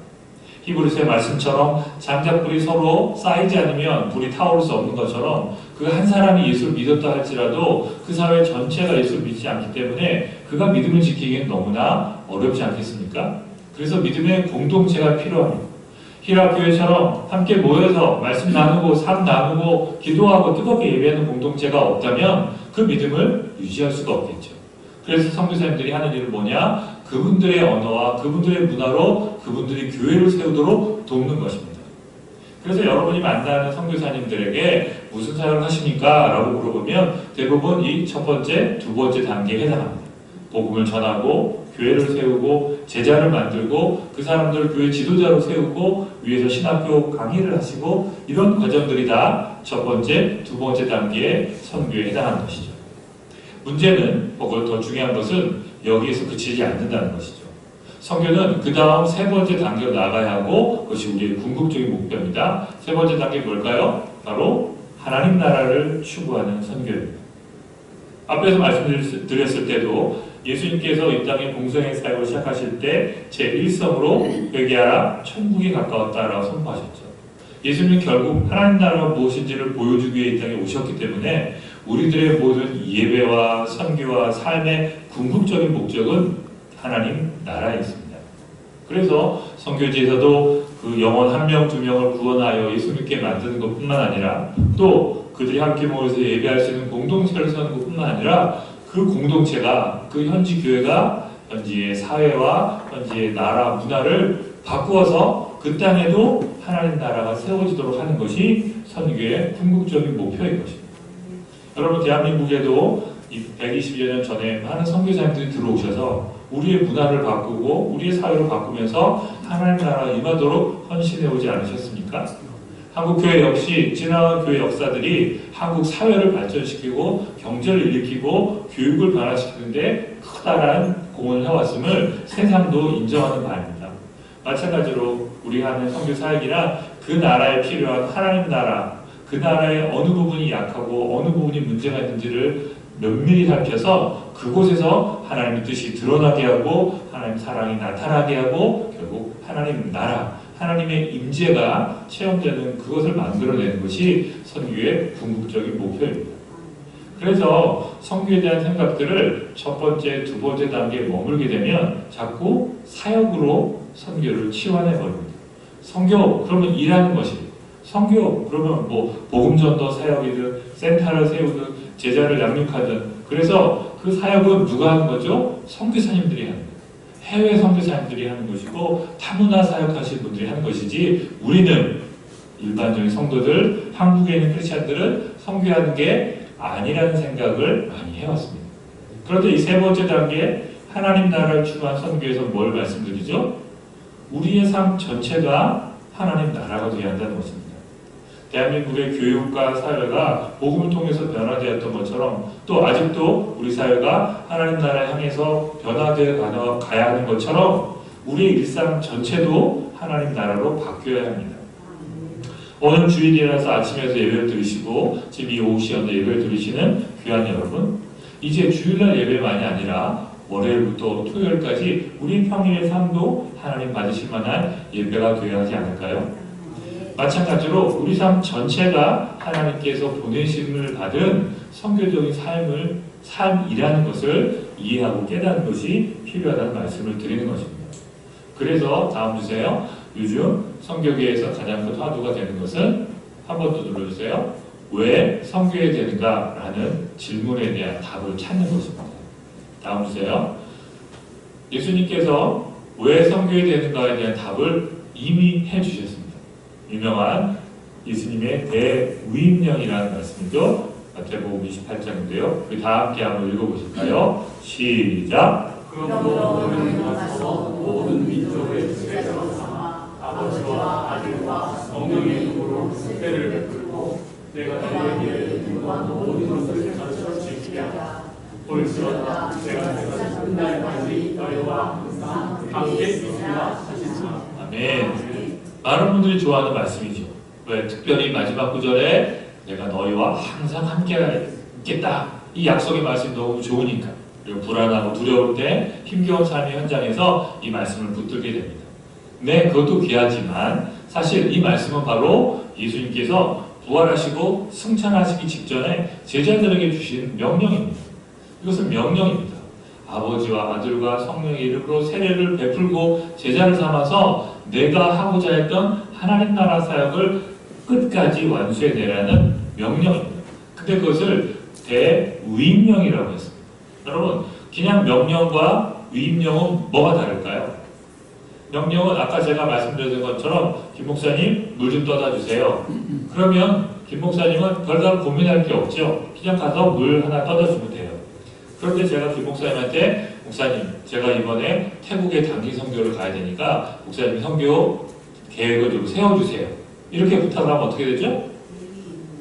그렇죠. 생각할 게 많아집니다. 제가 할 것들을 김 목사님이 대신해야 되거든요. 태국의 날씨가 어떻지? 어느 지역을 가야 복음이 될까? 화폐는 어떻게 바뀌었지? 출입국할 때 절차가 뭐가 필요하지? 현재 선교사님 누가 있지? 우리가 사는 사역은 뭐가 되지? 그걸 다 생각해야 돼요. 지금 예수님은 우리에게 단순히 명령, 복음을 전해라, 이웃을 사랑해라, 끝이 아닙니다.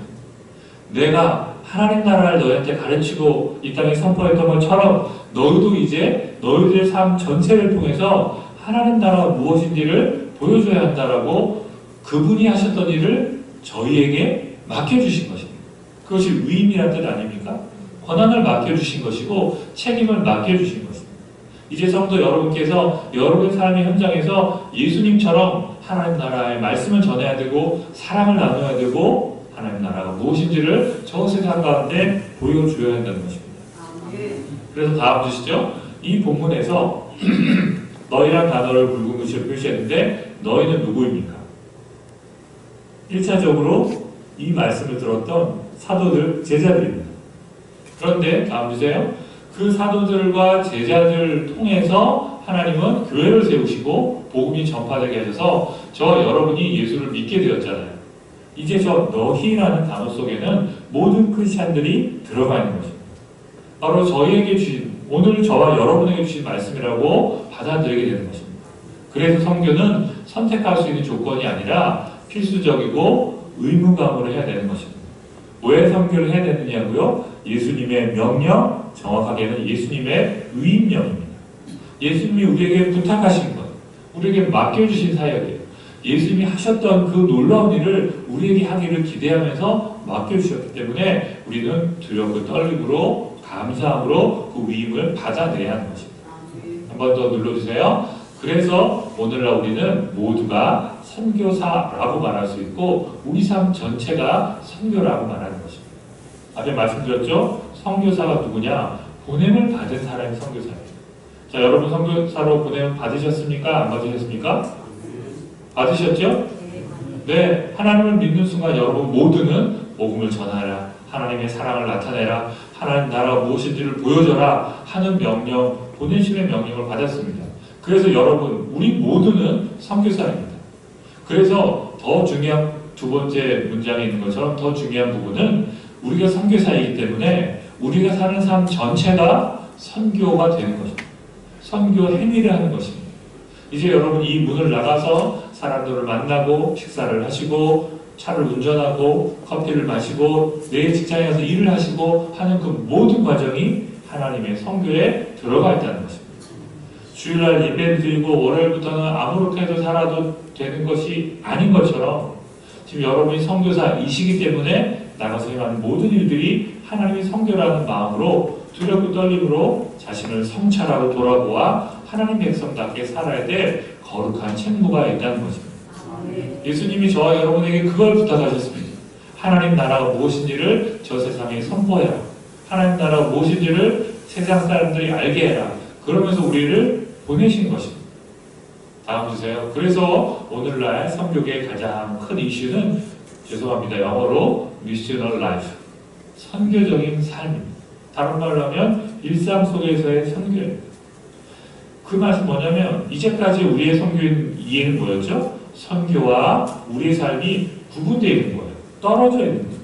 선교? 그러면 아프리카 선교사님이 아프리카 깜둥이들한테 복을 전하는 것이지, 이런 투박한 생각을 해왔던 것이죠. 그럼 저는 뭐죠? 나는 상관없어. 가끔 기억나면 기도해드리고 후원 요청이 오면 헌금 보내드리고 그러면 되는 거야. 혹시 더 열심히 있으면 우리도 한번 아프리카에 찾아가서 선교사님 잘하시나 보고 격려해드리고 도와드리고 돼. 제가 지금 말씀드린 맥락에서는 이 말이 맞습니까? 틀립니까? 맞아요. 틀려요. 맞지 않습니다. 이제 그 생각을 넘어서셔야 한다는 것이 제가 드린 말씀입니다. 선교는 선교사님들이 아프리카에 가서 하는 거야가 아니라 저와 여러분이 선교사이기 때문에 저와 여러분이 오늘의 일상, 우리의 매일매일 삶에서 선교사답게 살아내면서 복음을 전해야 하고 하나님 사랑을 드러내야 한다는 것입니다. 이것이 오늘 저와 여러분의 요구되는 일상 속에서의 선교적인 삶의 모습이라는 것입니다.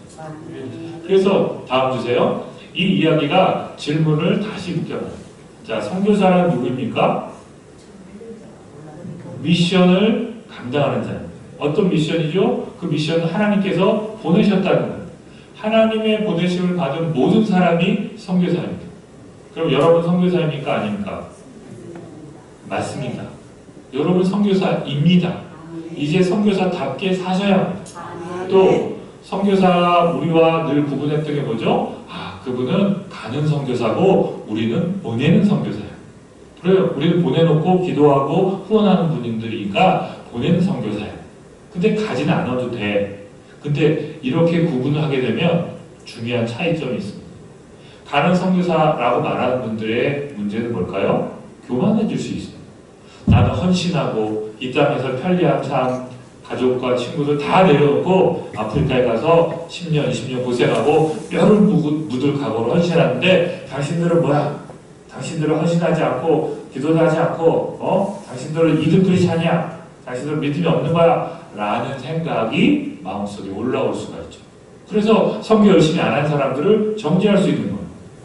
반대로 보내는 선교사라는 우리와 같은 입장에서 어떻죠? 선교사님은 저렇게 헌신하시고 저렇게 고생하면서 복음을 전하는데 나는 뭐지? 나는 믿음이 없어서 나는 결단하지 못하고 헌신하지 못해서 복음을 전하러 해외를 가지 못했으니까 나는 믿음 없는 사람이야 라고 자책하거나 위축될 수가 있죠. 그러나 제가 지금 말씀드린 대로 일상 속에서 선교적인 삶을 살아간다고 생각하면 그 두 가지 구분이 사라지게 됩니다. 우리는 보내는 선교사이면서 동시에 가는 선교사입니다. 아프리카 선교사를 보내기도 하지만 저와 여러분도 가정으로, 직장으로, 동네로, 관계 속으로 보냄을 받은 선교사입니다. 그래서 우리도 가는 선교사입니다. 그 두 가지 개념이 점점 약해질 것이고요. 세 번째로는 선교지와 파송국가의 구분도 모호해집니다. 여러분 머릿속에 선교지 하면 어디가 떠오르십니까? 주로 아프리카, 동남아시아, 남미 이런 나라들이 떠오르시죠. 근데 전통적으로는 그런 나라들이 선교지였습니다. 그리고 미국이나 유럽 그리고 최근에 우리나라와 같은 나라들은 파송국가라고 불렀어요. 그런데 지금 보면 그 두 가지 구분이 자꾸 의미가 없어집니다. 여러분 동네 여기 이 근처에서도 외국인들을 쉽게 보시죠?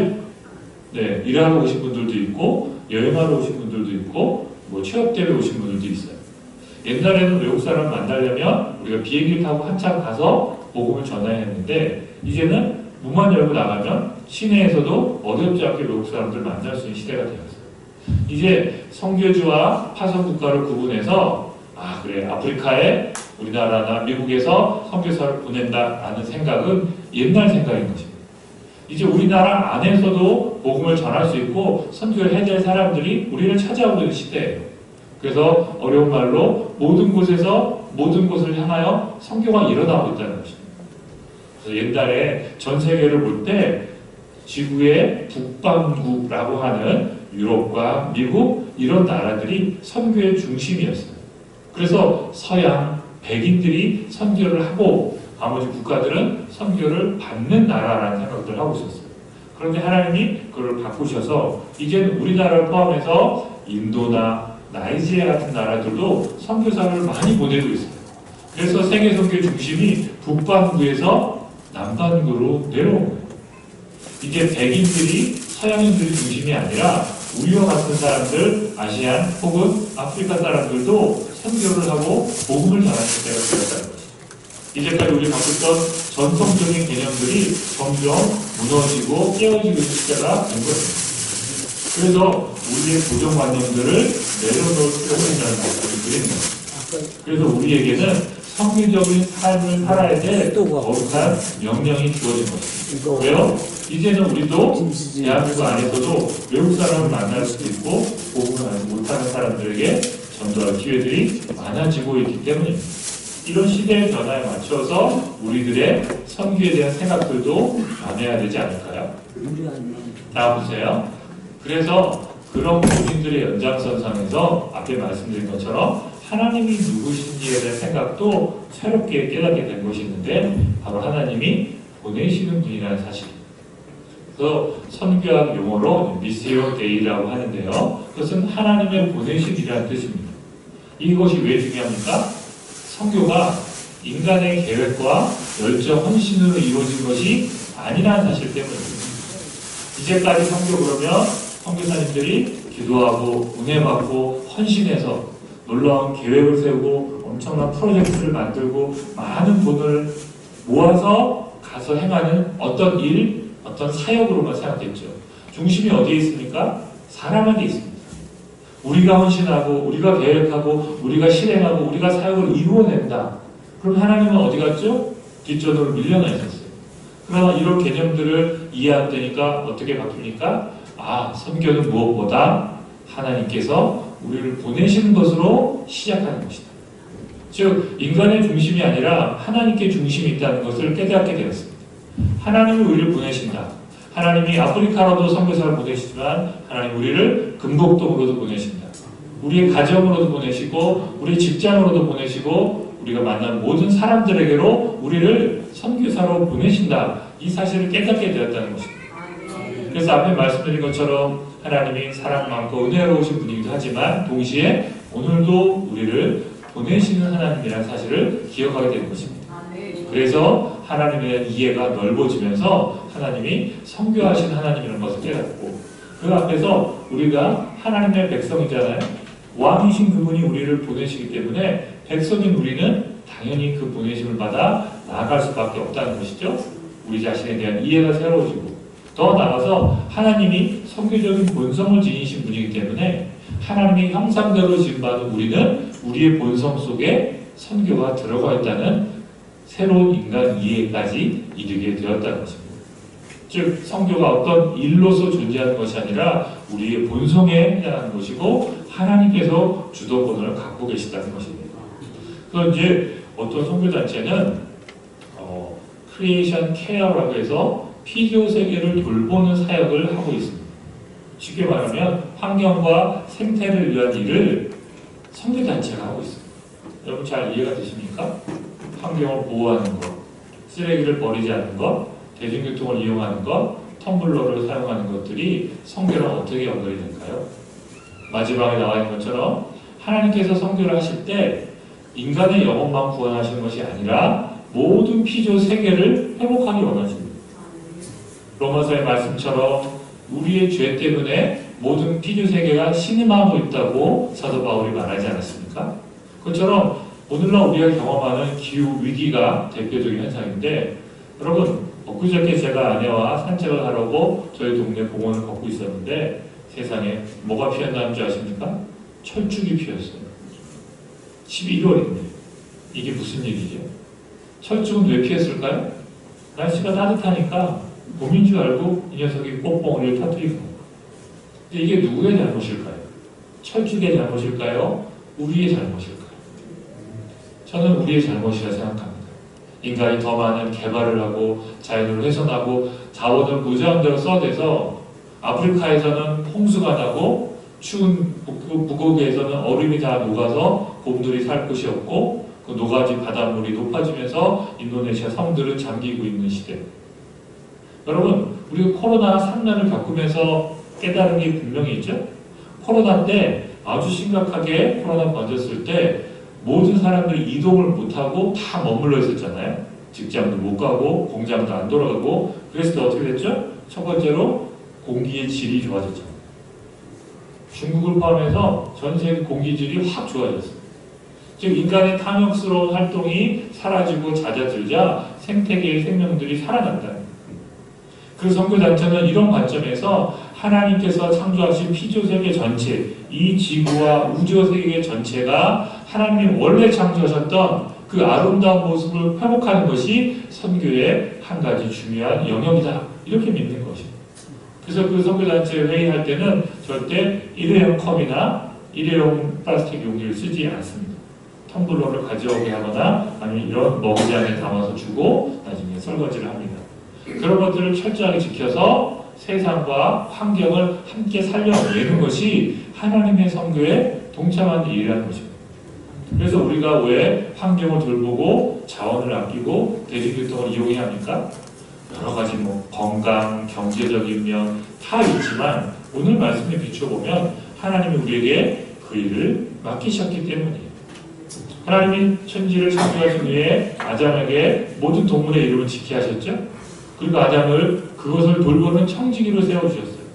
그래서 아담의 역할은 하나님의 피조세계를 잘 돌보고 그것들이 하나님의 영광을 노래하도록 하는 것이었는데 아담의 욕심으로 인한 타락을 통해서 아담과 하와 인간만 멸망하게 된 것이 아니라 피조세계 전체가 다 그 고통과 아픔을 경험하게 된 것이잖아요.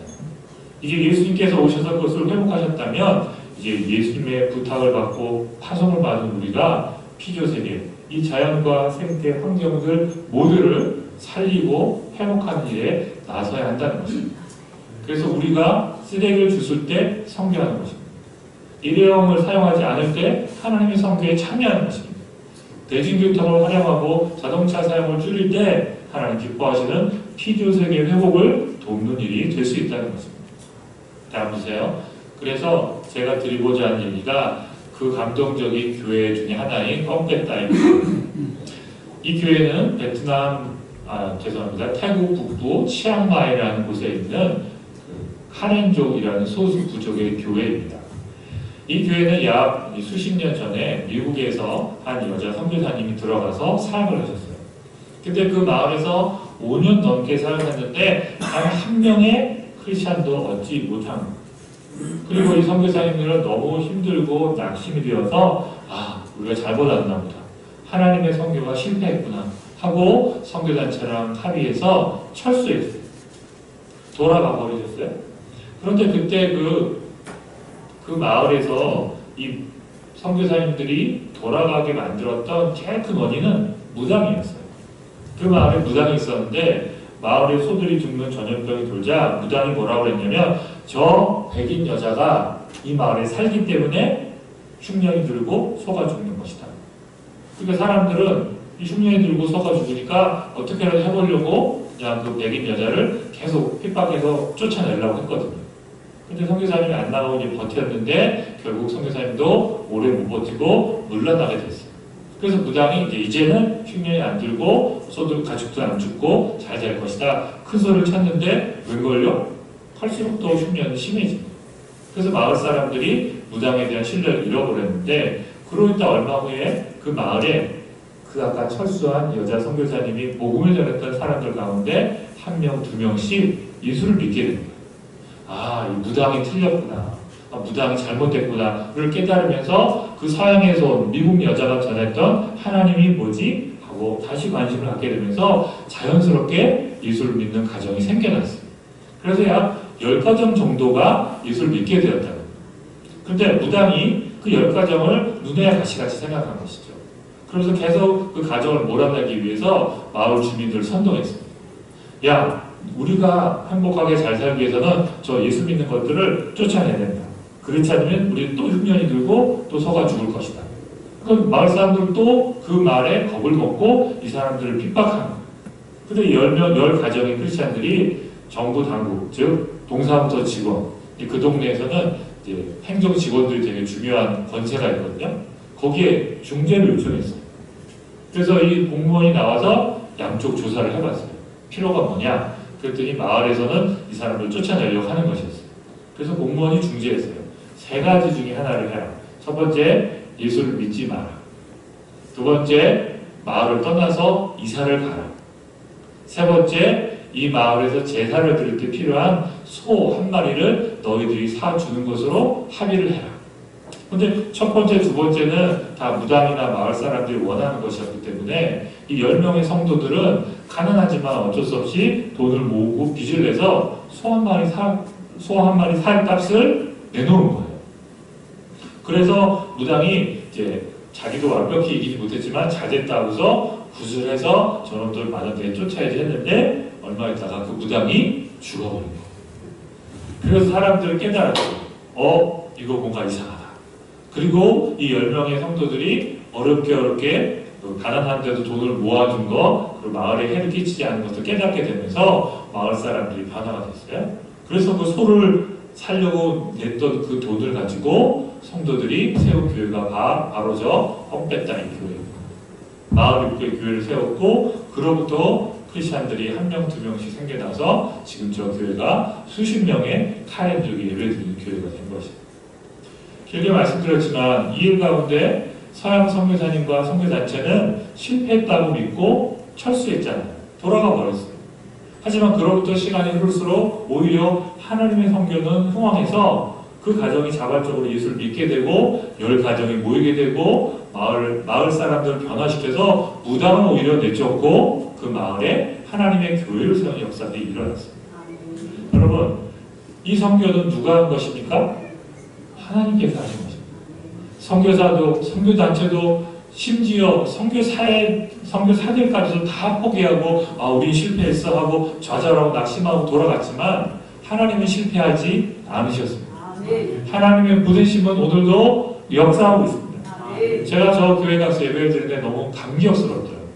저 교회가 저 마을 입구에 서 있는데 마을을 이렇게 내려다보는 높은 곳에 있거든요. 그래서 저희가 함께 가서 마을을 축복하면서 이 마을이 하나님의 복을 받아들일 수 있게 해주세요. 기도하고 왔거든요. 여러분, 그걸 통해서 저는 겸손하게 깨달았습니다. 정말 성교는 우리가 하는 게 아니다. 우리의 열정, 우리의 헌신을 하는 것이 아니라 하나님께서 하고 계신다. 우리가 실패했다고 믿을 그때에도 하나님이 역사하시고 하나님의 때가 되면 하나님께서 직접 열매도 거두시고 성취도 하신다. 그래서 믿는 마음으로 우리는 열심히 주신 소명을 감당하면 된다. 여러분이 일상 속에서 선교사로 살아가셔야 합니다. 가족에게 복음을 전해야 하고 직장 동료에게 복음을 전하고 마을을 바꾸기 위해서 애쓰시고 지역의 변화를 위해서 애쓰셔야 합니다. 그러나 그게 쉬울까요? 가족 전도처럼 어려운 것도 없죠. 지역 주민들을 섬기는 것도 결코 쉬운 일이 아니죠. 그러나 하나님이 나를 그곳에 보내셨다고 믿는다면 여러분 겸손하고 긴 인내하는 믿음으로 묵묵히 그 일들을 계속 해나갔으면 어떨까요? 때가 되면 저 뽕배따의 교회 역사하신 하나님께서 그렇게 역사하셔서 여러분의 기도와 헌신을 받으신 하나님께서 어느 때 가족도 구원시키고 가정도 변화시키고 지역사회와 우리 마을도 하나님 나라로 바꾸어 가실 것입니다. 그 믿음을 갖고 오늘도 선교사다운 삶을 살아가는 저 여러분이 되면 좋겠습니다. 다음 슬라이드 주시죠. 마지막으로 좀 어려운 얘기인데 오늘 했던 이야기들을 한 선교사님이 쓰신 글로 정리하고자 합니다. 이번에도 김신진 목사님 한번 읽어봐 주시죠.